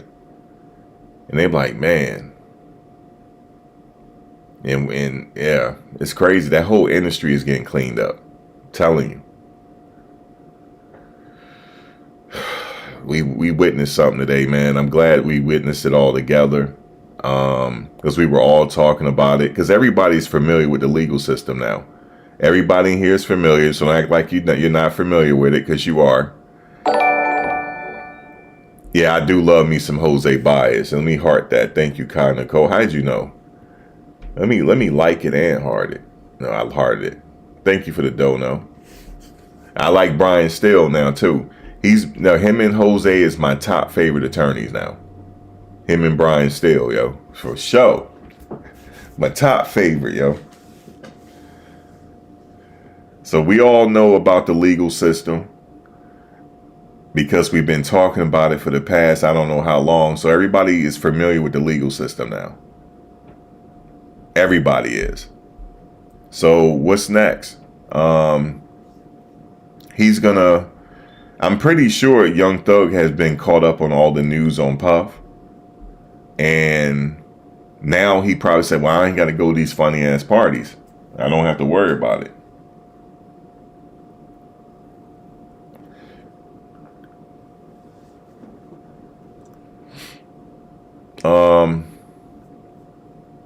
How old is Young Thug? Let me see how old he is. Let me see. He is 33 years old.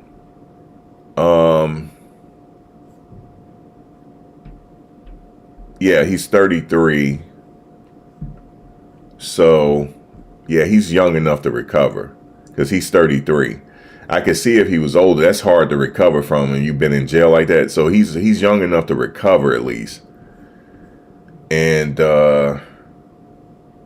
yeah, he's young enough to recover, man. Bro, let me just where that picture at before he got out. Hold on. Let me look at it with the Bill Cosby sweater. See, look right here.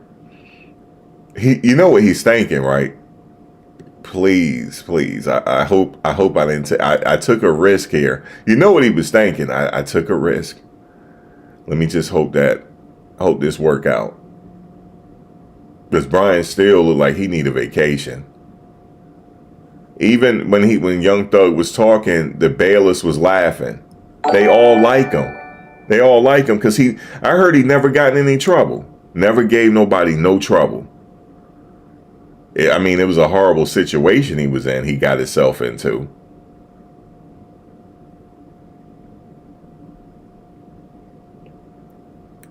You said don't tell him what the heart. Somebody told you what the heart. I'm hearting it again. Thank you, Kai Nicole.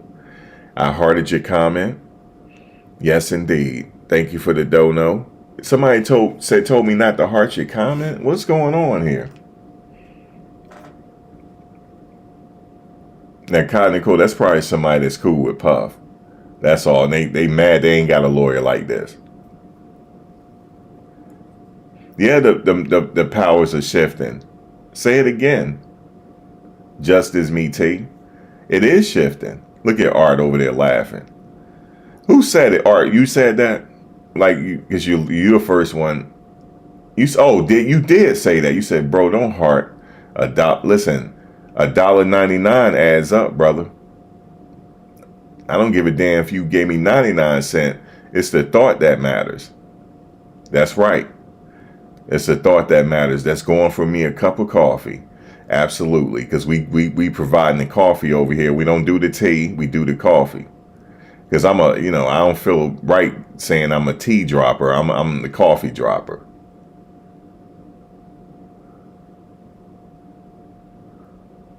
If Quan could have held on just a little longer, he didn't realize that Thug was going to take a deal.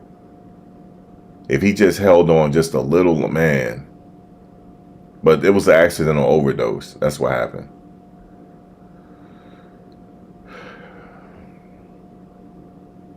Now he's standing there. You know his back hurt. You know his back, every neck, back, everything hurt. Everything. I know he's sitting there like, what kind of lawyer I got here? I don't know what kind of lawyer. Where did he find him at? Like, what kind of lawyer is this, man? Brian Steele is the man. He's the man. He got the man. Because, all right, guys, let me go back for a second. So, what happened here? That's what probably saying, how did we get here? Okay, so Young Thug was named in a RICO case. Not only was he named in a RICO case, he was named as the top conspirator in the RICO case, meaning that he was the head of a criminal organization, right? As the trial went along, this trial was supposed to be over by now. The trial was supposed to be over. But what happened was there was a lot of things that was going on. And what happened was there was a meeting held with Little Woody, the judge, and the prosecutors without Young Thug's lawyer being present. And somebody told him about it. He got wind of it. And the judge said to him, well, who is your source? I want to know. He said, I'm not at liberty to tell you. He said, well, you need to tell me. And they had a back and forth. And he was threatening to take Brian Steele into custody. He took his tie off. He took his jacket off. He was getting ready to go in custody. I never seen it before, but it's been a while. So a series of motions by his lawyer.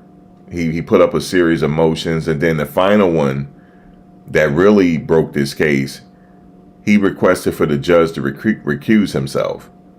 And the judge refused to recuse himself. So he went to the higher court. And they decided to recuse the judge themselves. That's what happened. So this lady they had another judge came in and she couldn't do it. Then this judge took over. So the judge needed some time to get familiar with the case. By the time she got familiar with the case, she wasn't even understanding it. So when the case resumed, at one point, Brian Steele, he stood up again and he started to talk because this man could really talk. That's why I say you need a lawyer with a good mouthpiece. He can really talk. And she agreed with him. You know what she agreed to? She said, it seems like the state is trying Mr. Williams on the fly. It seems like you're trying to put a case together as you go along. She said that. I was like, wow, that was big that she said that. So within the last few days, there was rumors that he was in talks with his lawyer to take a plea deal.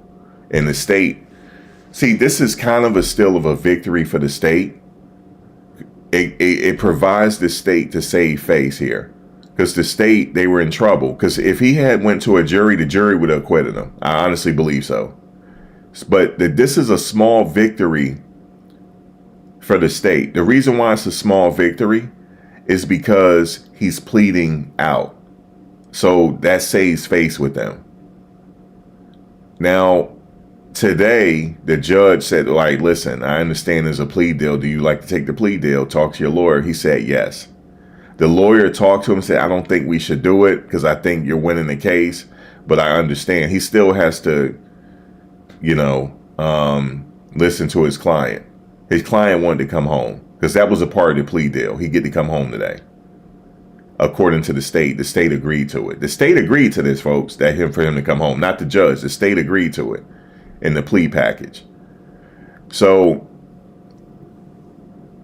Brian Steele stood up and talked for an hour on why he came with his own recommendation. Some of the state recommendations, I think he had to do a little bit of time in jail, but not much, I think a year. But he came with a better bail package and said, listen, this is what we want. And the judge agreed to it. Not only did she agree to it, it's without ankle monitor. And she gave him his passport back. Said that I understand that you need to travel for your shows and stuff like that. I understand that you need private security. So you can be around firearms as long as it's reputable security. That's what you saw today. But the state saves face because he pleaded. So it was a small victory for the state. So that's what you saw today. So even though, yes, he does come home, he had to concede to that victory in order to come home. Now, and he did not tell, it didn't require for him to sit on the stand and testify against his co-defendants. He don't have to do that. So he didn't tell on anybody. So it's somewhat of a victory for him because he gets to come home, but he still had to plead out. So that's what you saw. And that's how we got to this point, because it's like this case took so long. This case was supposed to be over.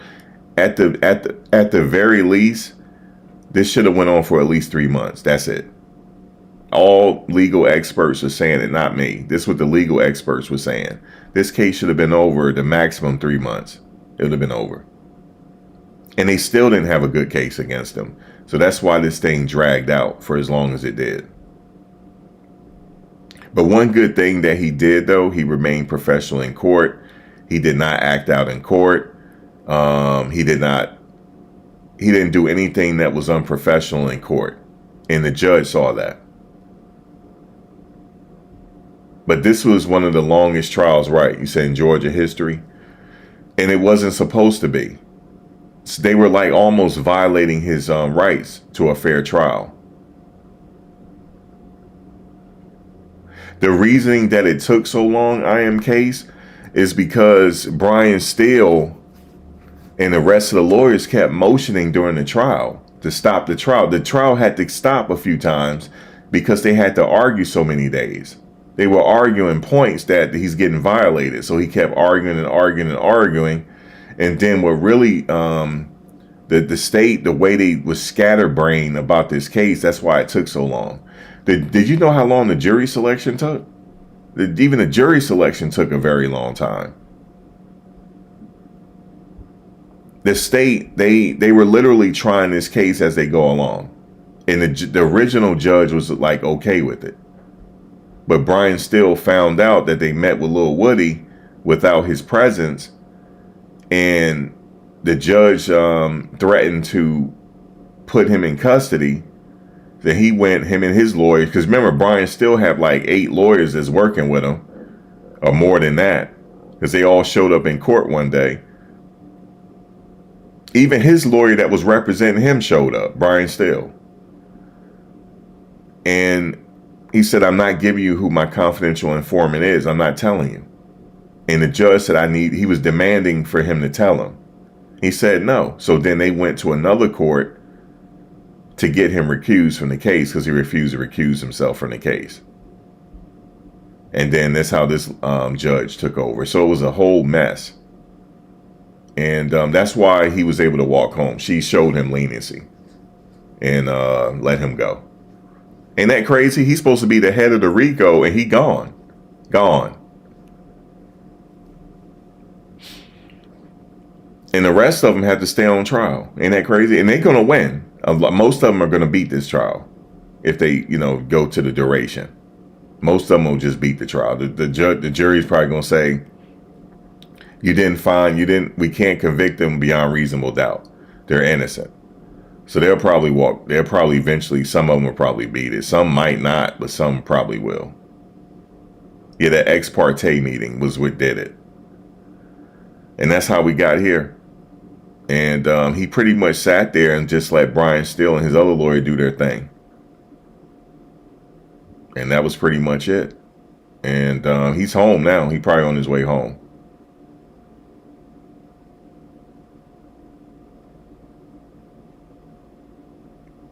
And he said it in front of the judge. I take responsibility in all of this. And she was already on his side anyway. She was already on his side. And she told him, she said, this rap music, the stuff y'all doing has to stop. And I think that you could do it. You could put this in a different direction. Because little kids look at you. So you gotta put this thing in a different direction. Because rap is going into a different direction. They're cleaning this stuff up. The gatekeepers are going to jail. Clive Davis is old. They're gonna clean this up. So, in the government, they see there's a lot they can do with him. They like, look, you do your positive stuff and that'll help him out. But yeah, man, he gets to walk free and go home without telling on nobody. He didn't tell on nobody. Not one. He sat silent the whole time. The whole time.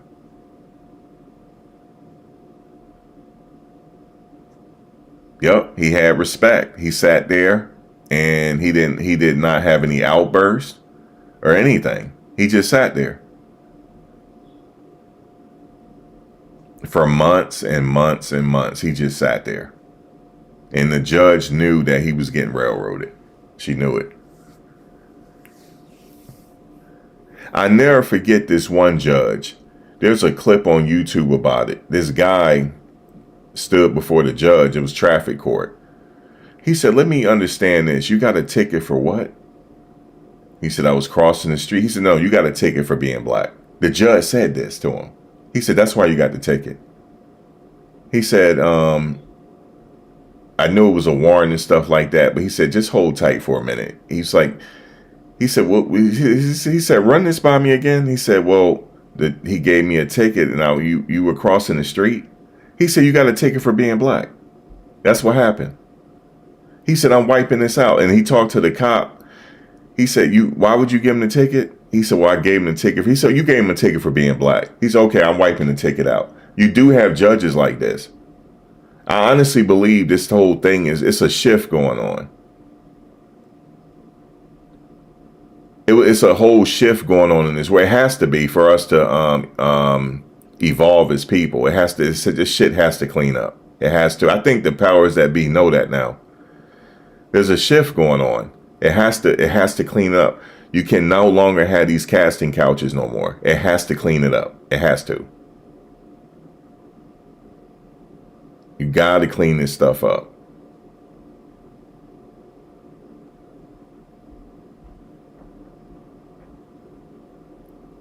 So I honestly feel that way because that's the only thing that makes sense here why this stuff is happening the way it's happening. I'm seeing miracle after miracle now. So something is going on. The man got railroaded. Now, let me just say this, whether he was guilty or not, he could be guilty, but you have to try him fairly. They didn't do that. They were being corrupt in this case. That's why the man walking free. And you see he had a Freudian slip when he was talking to the judge. He said, yeah, I apologize for this, for the crimes I committed. He said, I'm sorry for what I was charged. He had a Freudian slip because he took part in something. That was a Freudian slip. But the judge knew. She knew. It wasn't about him being guilty at this point. It's about him being tried fairly. He wasn't tried fairly. That's what it was about. They said they already posted on his IG. Yeah, his IG ready, back and running. He ready. He back. First day home, man. First day home.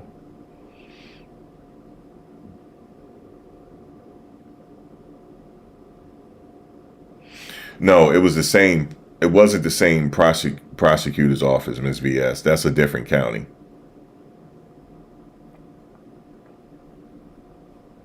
But I'm telling y'all, he got railroaded. People say, well, yeah, he admitted to it. No, he still got railroaded, though. He got railroaded, but he didn't have a good lawyer to get him out. He got railroaded. And the crazy thing is, this is what's happening to us. A lot of people be getting railroaded. They just don't have the means for the lawyers to fight on their behalf. You get railroaded. Yeah, they said they're going to drain Diddy of all his money. The thing is, it looks that way because even his criminal trial, they saying it might take a couple of months just to fight that trial when it starts. And then he got these civil cases. So yeah, his money's getting drained. He got to hire all type of experts to come in. That requires money. Yeah.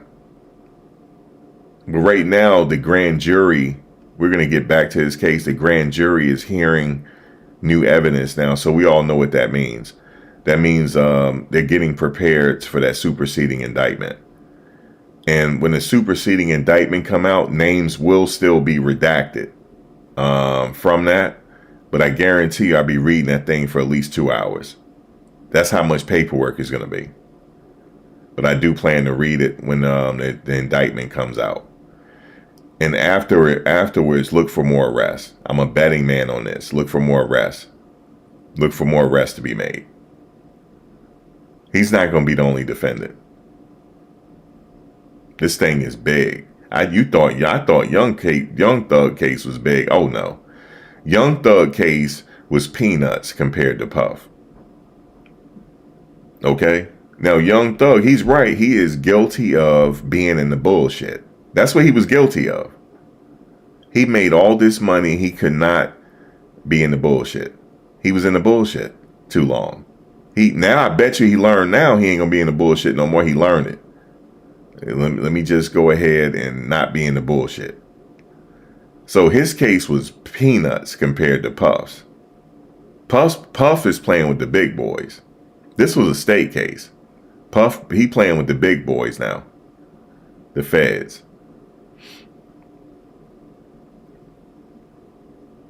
So his case got to be handled a little differently. I mean, they're not playing with him. Especially the Southern District of New York, they don't play, yo. I promise you they don't. So, and then that guy spoke out yesterday that he was supposed to be doing New York today for court. So maybe he's the one testifying today in front of the grand jury. I don't know. But then he told too much information. Then he started talking about Big Gene and how this and that and Jay-Z. He told too much. So I look for some big new breaking news to come within the next few days. I'm talking about big breaking news on that in that case. If I'm a betting man, his son's getting ready to get arrested. All of them. All three of them.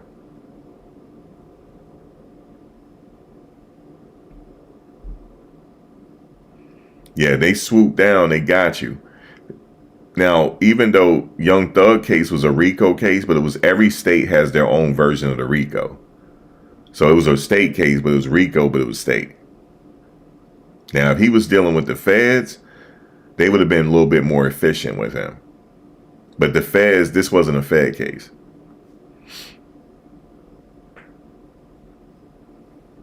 Now, the prosecutors that's sitting at the table, they saved face today because at least he pleaded. So at least they can put that on their resume that they got him to plea out. Okay, so then they can move on now and move on with their case. But Brian still wasn't having it. He like, we getting him out of here, period. Because the only thing he gonna do is threaten and sue after it was all done and said and done. One way or the other, he would have got him out of it. one way or the other. So his price just went up. Just to let you know, we never going to be able to afford him. His price just went up. Okay, his price yesterday is not the same today. Not the same price. His price just went over the roof. Yeah, he would have won the appeal. He would have won all types of stuff. But one thing I would like to say, I would say to Young Thug is Jeffrey Williams. The way his mannerism was in court was exemplary. I don't know if his lawyer told him like what the deal was. He behaved properly throughout the whole thing. And I think the judge saw it. She liked him. And because she made a comment towards him during the trial, I knew she like, okay. She know he's getting buffaloed around up in there. But Brian still wasn't having it. He commanded that courtroom. You see all the other lawyers just sitting there. He has the most command out of all the lawyers in there. That's what you want. You said the first, the judge, yeah. They were all over the place, having meetings and all this. And Brian still was like, how come I wasn't invited to the meeting? He said, well, how did you know the meeting took place? He said, I can't tell you who told me. He said, oh, you're going to tell me, or I'm going to put you in custody. So, yeah, it was just all a mess.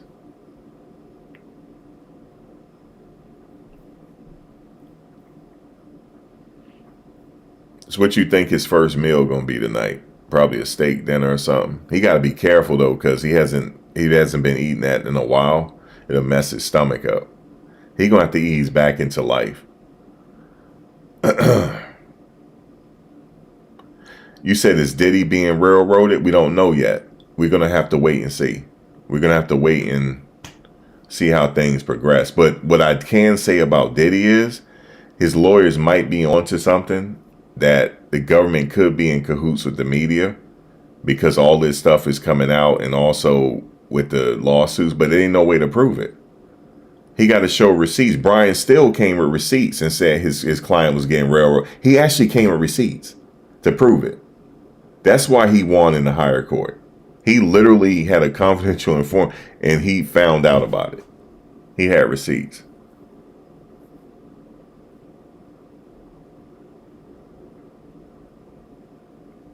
You said her cooch is going to be the first meal. Nah, I need some food, yo. I need some food, man. I need some nourishments, man. But she stayed down with him. His girl, though, I must say, Young Thug's girl, she was in court every day. She was sitting in the gallery. She was there every day. Sit with his mother and stuff. I mean, with his other family sitting in the gallery. They was there every day. So that might have helped him a little bit, you know, just to have family there. That always helps. Because he was extremely calm. Extremely. He didn't make any gestures. He didn't have any outbursts in court. He didn't shake his head. Well, a couple times he did. A couple times. But other than that, he said a bottle of Miralax. He needs something. But it was extreme. It was it's good though. Like, I know people not used to really following legal cases, but I guarantee you will follow them now. Now that you know a lot about it. You said, imagine if he acted like Daryl Brooks. Yeah, I know. He didn't do that. He had good attorneys to tell him what the deal was.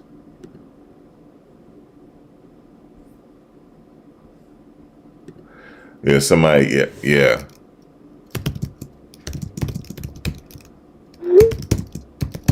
Somebody said Young Thug. I like, yes, he is. He's home.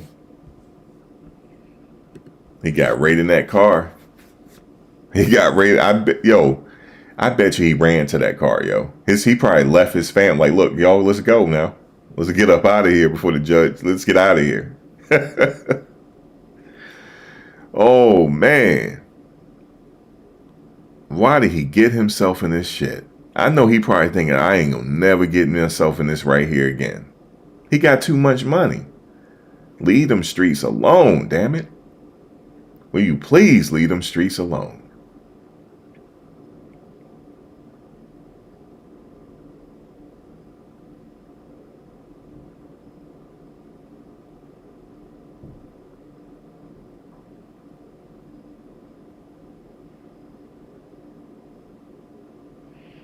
Oh, he ain't doing no crazy stuff, Ms. VS. He not. Nope. I get a good feeling for that. Nah, he's not. He gonna do like what Gunner doing. See how Gunner turned his life around. He ain't getting in no trouble. He looking like new money out here. Now they get to reunite because the judge he said it. He likes to hang. He like to do stuff with Gunner, and it was in his paperwork that he want to do that. So yeah, they getting ready to get ready to go, get ready to do some things. But he got to ease back into it, get his health back because he said he's dealing with some health issues, and so he got to get himself right, But he young though, 33, young. He should be good to go. He lucky though. Yeah, he can't have the felons around him and stuff like that. He can have Gunner around him. He can have his brother around him. And he can have certain rap artists around him. Other than that, not the people on the street, no. Nope. He might have to go to a resort, Ms. VS, and chill. I would say he just go and head to somewhere to get his mind right. He probably want to be with the kids and stuff like that.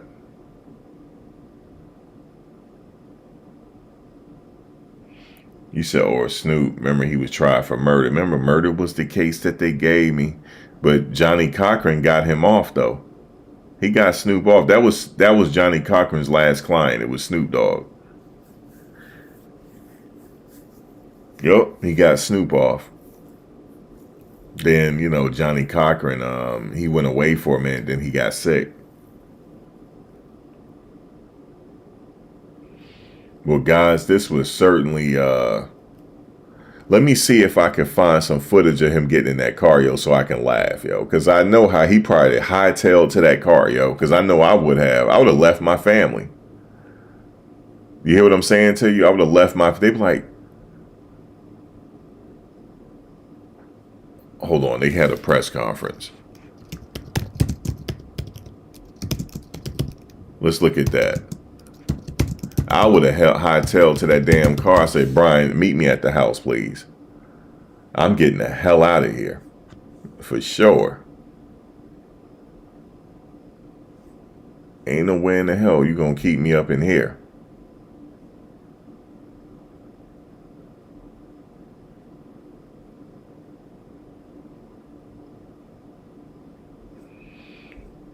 Nope. Please.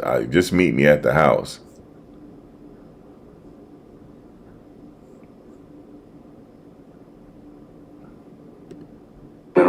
Why is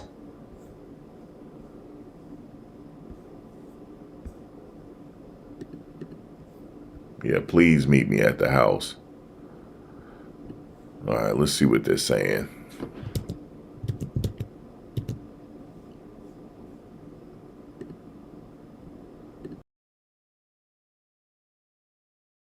SL trial is taking a dramatic twist here tonight. Rapper Young Thug's attorney ordered to serve time in jail. I'm Blair Miller. My bad. That's old. Hold on one second. That's not what I'm looking for. That's an old video. Hold on. That's when Brian Steele, the judge, tried to send him to jail. No, that's old. Let me find the press conference. Let's see.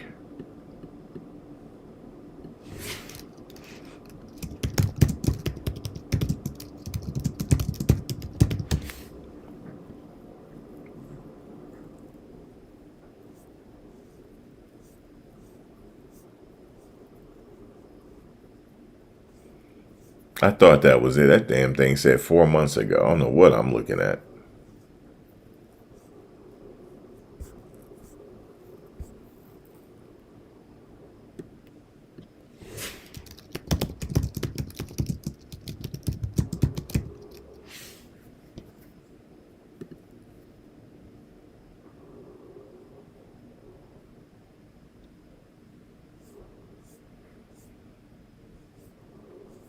Anyway, I don't see it. I'm gonna have to come back to it.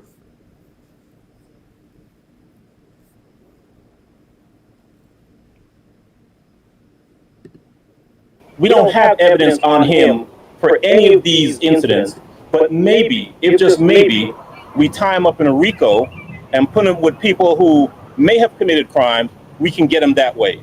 That's an abuse. And so, yes, for some strange reason, the Fulton County DA's office seems to be in love with RICO.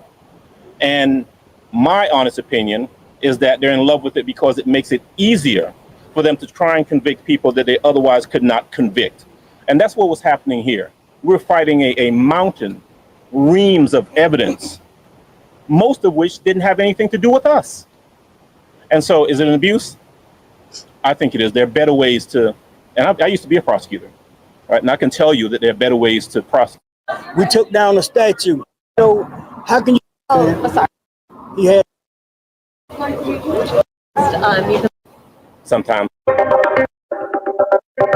Look at me or whoever asks you a question. It don't make no difference. No, you just want to talk. Yeah, y'all can ask me a question. This is his dad. I think everybody's set up. Yeah, so if you just, what were your thoughts when you heard that your son was going to take a plea? Well, I was kind of started behind it because I was in agreement with Brian and Keith. You know, let's keep fighting. You know what I'm saying? You know, let's make them continue to embarrass themselves. You know, but at the same token, my son is I've never tried to interfere with his decisions. I just try to give him the knowledge of making the best decision that he sees fit for him. And I support it. And so what was it like? That he's going home? I feel great that he's going home. I feel great that he's going home, but at the same token, I still wanted to fight. But that's his decision. That's his decision. You know, on the other hand, I raised him to be the man that he is. You know, I've always been in his life from a pup to now. And I'm going to continue to be in his life. You know, and as an adult, he has to make his own decision. And do you live here in Metro Atlanta? Yes, I do. So how does it feel to hear that he's not allowed to be in Metro Atlanta? I'm totally against that because this is where he's from. You know, and to have a this He looked like his daddy, y'all. That's the take first that time I really away looked from at his dad. He got isn't a residence from here. She's from another state. You know, and to see her take a man away from where he's from to have to go live somewhere else, that's offensive to me. I'm really offended by it. Can you talk about, sorry, I thought you were done. I was just saying, can you talk about your bond through music? And part of his conditions is that he can still make music, still do some performances. I know you said you were hoping to get back to that with him. Yeah, we're going to get back to work. You know what I'm saying? You know, we're YSL loaded. I'm YSL loaded. You know, and in order for us to get back to our normal life, we're going to have to put in some more work. We're going to have to put in a lot of work, but the work that we need to do foremost for the city of Atlanta, Fulton County, we need to get rid of the poison that's in our system, and that's the district attorney office. So vote Courtney Kramer. Courtney Kramer, I support Courtney Kramer to the fullest. I feel like she's the best person for the job, and it's not because of what she said about us. It's because she said that, and she was in my company and never knew who I was. Absolutely true. What are your thoughts on his art being used against him? Not just the art, freedom of speech. Let's talk about his rights. We freedom of speech, man. You know, how can you take a person's freedom of speech and say, now we're gonna tell you how you need to talk or how you supposed to talk? You know, who would feel comfortable with? Would any of us out here right now feel comfortable with someone telling us, you confirmed from saying this? You can't say that. You know, what do the Constitution play a role at? You know, these young men, all of these young men, and some of us too, all of our rights are being violated right now. because we're being dictated to on how we supposed to live, how we supposed to look, what we supposed to say. We have a constitution. When are we gonna start acknowledging our constitution? We did away with supposedly. We did away with communism. I can't tell. I can't tell. We took down a statue. We tore up a flag. What about the laws? Let's change the laws too. You know what I'm saying? If we're gonna do away with it, let's do away with all of it. Change the law. We're in a new day and time. Let's make the laws for the new day and time. Do you think his lyrics will change now? I hope not. I wouldn't. But he's behind the 8 ball right now. So we're gonna have to justify something. We're gonna have to make some justification on how we got to narrate it now. And that's sad. That's sad that a man should have to do that, and that's his way of life. That's how he feeds himself. That's how he feeds his family. That's his job. And how Are you gonna be at Right Street right now? Huh? Yes. Definitely. So we thank you guys. We do gotta head to Right Street. One more quick question. Any words that you want to wish to anybody else remaining on the case? Anything you want to say to them? Yeah, I definitely want to say something to the people that's left on this case, along with the people who are waiting to be charged. Keep your heads up. Keep fighting. Sooner or later, somebody gonna have to make a decision.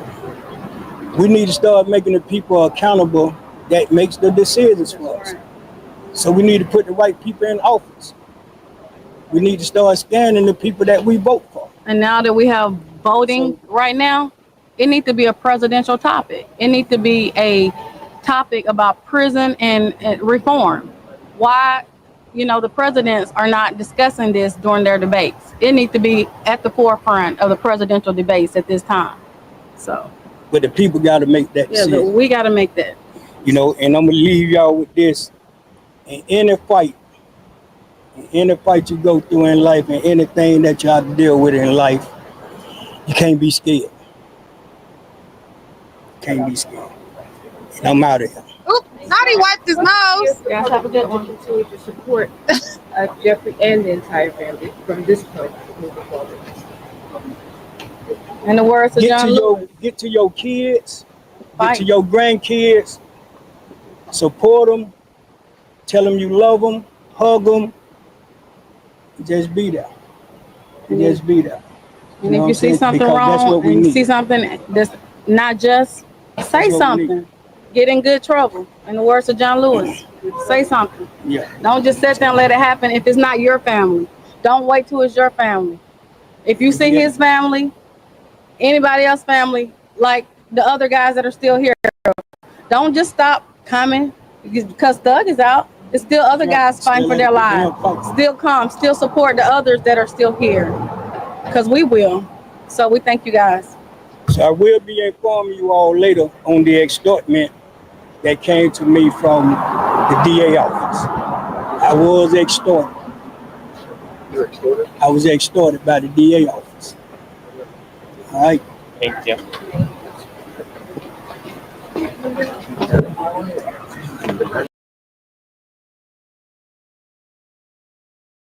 All right, so that was Thugger's parents talking. That's who you heard, his mother and his father talking. So there was a lot of corruption in his case, man. It seemed like it was a lot, and the judge had enough. The judge had enough, man. The judge stepped in and sent him home. That was it. The judge literally had enough. Like, yeah, enough is enough here. You guys are wasting my time here. And she did the right thing. She did the right thing. Yeah, he home, man. Brian's still all smiles, man. No, I didn't want to share the screen because remember the young lady that was like sharing the stuff and Nature Boy stuff. She was flagging people. I didn't want to share it. That was who was sharing it. She seemed to have the footage and nobody else. So nah, I didn't want to share it. I know how to navigate around these people, man, because I done been flagged so many times, man, that I know how to navigate. So I just do it like that. You know who it is? Yeah, her. So yeah, even though she didn't flag me, but they were threatening to. So I'm like, all right, let me just not mess with her.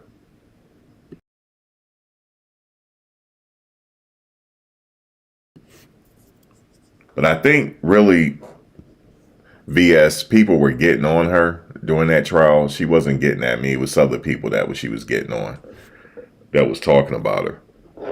But I didn't want to take the chance. But yeah, he's home, man. He's home now. And he did. His parents still at the courthouse, talking to the media. He jetted on to the house. Like, I'm out of here. Yeah, but his lawyer is all smiles, man. That was a major victory for him. Major. The judge literally agreed with everything the lawyer said. She had his back. The judge had that man's back, yo. She's like, I got you. That was a beautiful thing. Not that, the whole how the case started, just that you gotta do things right. So that's what it is.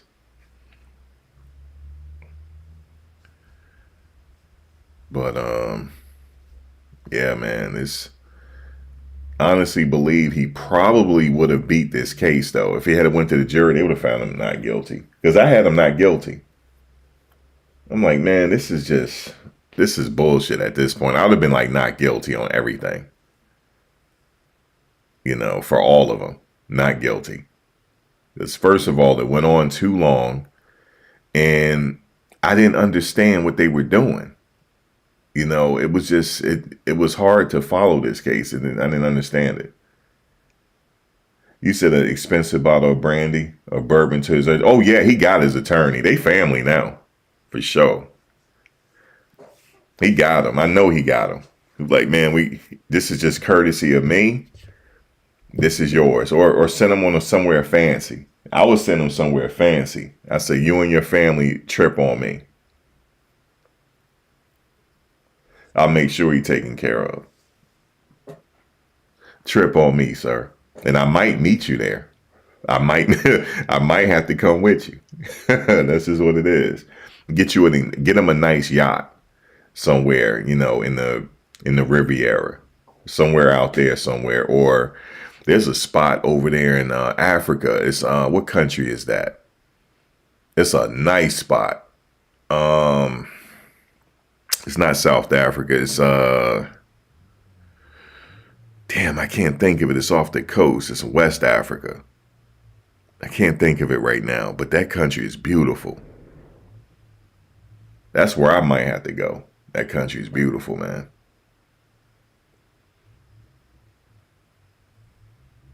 Oh yeah, they family now. Like, that's family. Well, that might be it, Lin. That might be it. Beautiful. Get you a nice yacht. And I would just send the lawyer there. I'll send him and his family. Y'all go. I might have to come with you. Because the judge gave him his passport back. Because she understands that he got to travel and stuff like that. And she said he can be around Gunner again. She said it. Oh man, it's going to be crazy. But yeah, that's what I would do, man. I would definitely, sir, you need a vacation. And I got you. Like that. But he's in high demand. He's probably going to be in high demand. It wouldn't be out of the realm of possibility if Puff tried to reach him now. If Puff tried to hit him up. He's going to be in high demand. He can write his own ticket at this point. He's going to be able to write his own ticket. Puff case is a little complicated, though. We got to wait and see what the superseding indictment looks like. But a major part of his case is Cassie's complaint. So what he's going to try to do is, his strategy is that it was all consensual. Now, I do know that there's been talk of young people at the parties, but that has not been named in his complaint yet. So he's not going to be charged with it. But if that superseding indictment come and name that stuff, then he's in trouble. He's in way big trouble. He's in grave trouble. You said you don't get trick-or-treaters? No, not around here. Nope. They have they go to the mall. The mall, the school, the schools notify them. The malls, they do the trick-or-treating up there. They don't do it out here no more. It's too crazy. It's too crazy around here, man. Like, I'm gonna have to go to the store a little later. I'm back in at a certain time. Not tonight. Not tonight.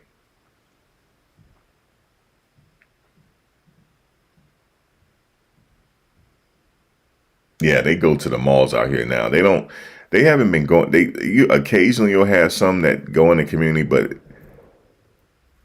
it don't happen no more really out here. They just go to the schools, tell them to go to the malls and stuff. Or if they do go out, they go into like the rich areas. If they go and trick or treat like that, they go up there. There's a spot around here, River Road. It's off River Road. It's a gated community. They go over there sometime. Or the malls. They rack up in the malls. They get a whole bunch of candy. They got so much candy they can't even carry it all. So yeah, they like going up there.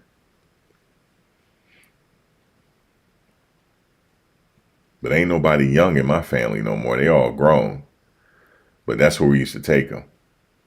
To the malls and stuff.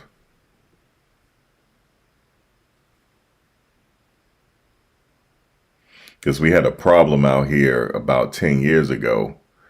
It was these clowns dressed up. Oh, they got dealt with, though. One of them got shot. One of the parents shot one of them.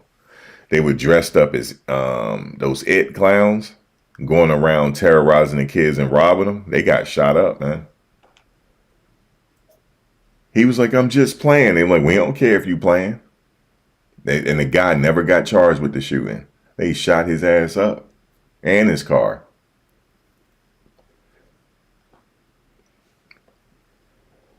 Yeah, it was a bunch of like clowns going around the city, like terrorizing the kids. And one of the parents out here, it happened near my area. He took matters in his own hand. He lived though. He lived. He said he lucky I didn't have hollow points in my bullets. I mean my gun. He lucky. But yeah, he that never happened again. Never happened again. Because it was in the clowns, they were from out of state. They didn't realize how we get down out here. Everybody got weapons out here. They sure did. They messed around and shot his ass. And he was saying he was joking. Nah, that wasn't no joke. You were really literally robbing these kids out here. You believe that? It was a predator out here robbing kids. Crazy. You say he has to give 4 free concerts a year. That's easy. He can do that in 1 month. He can do 4 free concerts in 1 month, just in Atlanta alone. And get the proceeds to the sheriff's office. That way, the sheriffs will protect him. Because now they getting money coming in. So his lawyer really, now that's what you call a bail package. That's what you call a package. I think Puff might need him. That's what you call a package. He good for it. Like, yeah, let's just go ahead and donate that to them. So now they can protect him. And his security is going to be armed, off-duty security. That's what he going to have. So he'll be straight. He didn't tell nobody, though. So he's straight. You said like Bushwick robbing little kids for bags. You're talking about the ghetto boys. Yeah. But they were out here like trying to kidnap kids too. Like put them in the car. Yeah, they were trying to do that out here. And what happened was, you know how the parents let their kids go walk ahead of them? And the kids was way down the street, but the father could see him. And here come that damn clown. He got out of his car and he grabbed the kid. That man went right running and shoot. And he told the kids to get out the way. And he lit that car up, yo. He lit the car up so bad he couldn't even drive the car. The car was smoking after he lit that car up. I think he shot him twice. He learned his lesson. We ain't had no more people victimizing kids out here. But after that incident, the schools were like, just send them to the mall. It's safer. You said, Max, ask the kids what you supposed to be. Oh, I don't dress up on Halloween. I don't. I haven't dressed up for Halloween since I was 10 years old, man. I don't do Halloween. You know, they trick or treat and stuff, and I don't do all that. That's like you know, I don't do it. That's for the kids though. You know what I mean? The kids, some people do it out here. Some people dress. I don't do it.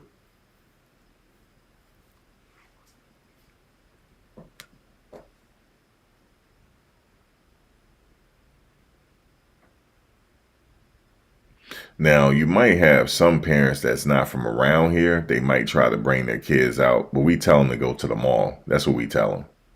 They be like, really? Yeah, go to the mall real quick. You'll get a bunch of candy that you can't even carry.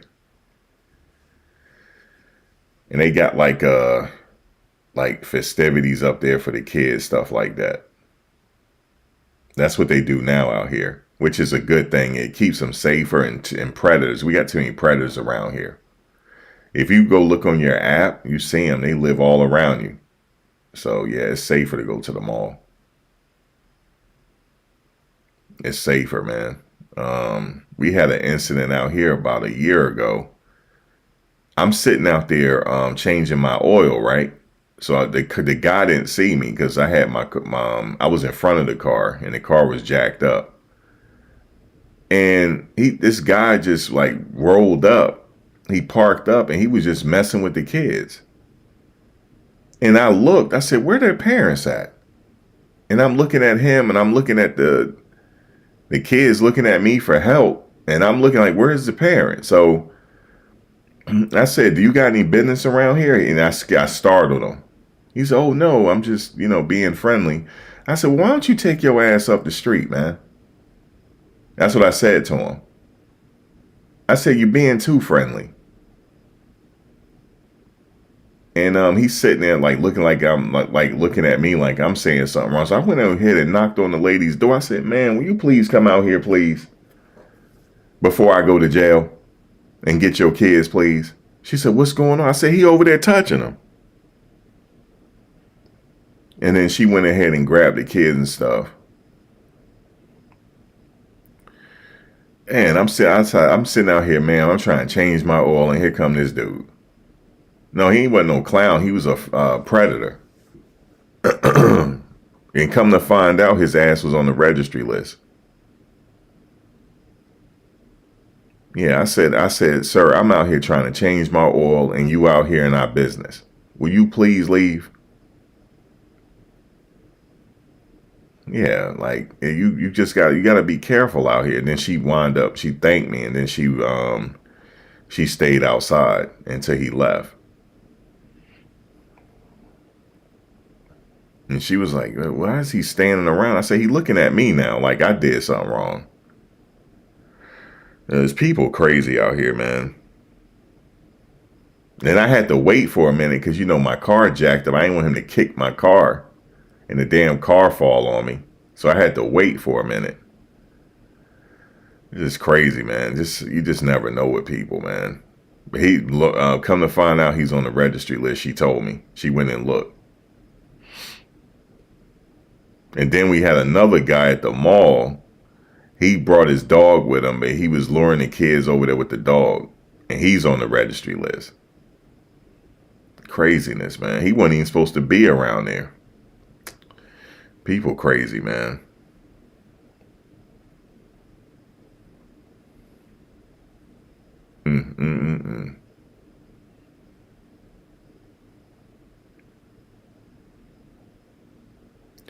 Crazy, crazy, crazy. But Doug, man, that's crazy. He don't walk right up out that jail, right out that courthouse. I know he ran to that car. That's what I would like. Please get me out of here. Get me on back to the house. He get to lay in his own bed tonight.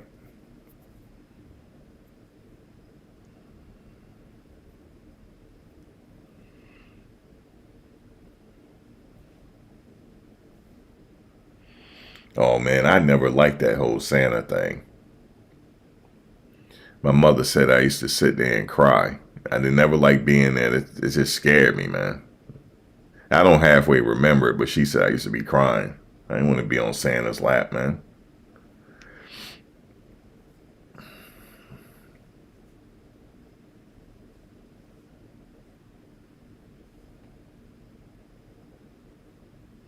Damn, we just saw that was crazy.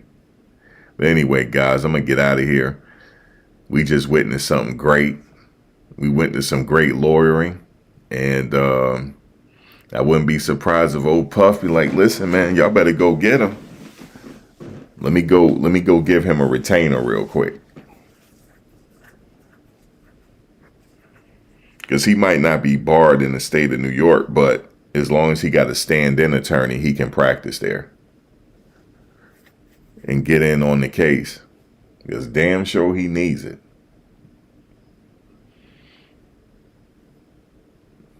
He needs it, man. He needs it. But he won a small victory today. I mean, yesterday, the judge ruled that this person that's suing him cannot sue anonymously. The name's got to be revealed. So he is winning on that front. Like now he gonna see the names of who's accusing him. And also the names of the other celebrities has to be named. So if there's celebrities that's involved, the judge want to know who it is. So I don't know if it's their names are going to be made public, but Puff will at least get to see who the defendants are. So, but it might be cut off from us seeing it. But if we see it, I will be back. So that's one thing. That's one victory. But as far as the criminal case, we know the grand jury is hearing new evidence right now. So I don't know how long that's going to take for them to be done and make their decision. And superseding indictment is on the way. And then we'll see if there's any people that they're going to lock up. So we're going to see. Tekashi 6ix9ine, his ass is locked up. He showed up high. He had meth in his system, what they said. So he gonna sit. He's sitting up there with Puff right now. So he just gonna sit. Mr. Daniel Hernandez, he's gonna sit. How you gonna show up high? And he was late on top of it. So yeah, he gonna sit for a minute.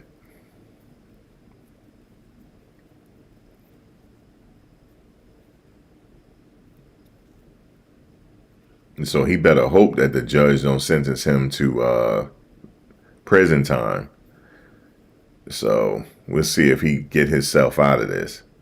But yeah, he had drugs in his system. You say you'll be on vacation for a month for you, Brian Steele? For sure. He needs it. But all right, guys, I'll catch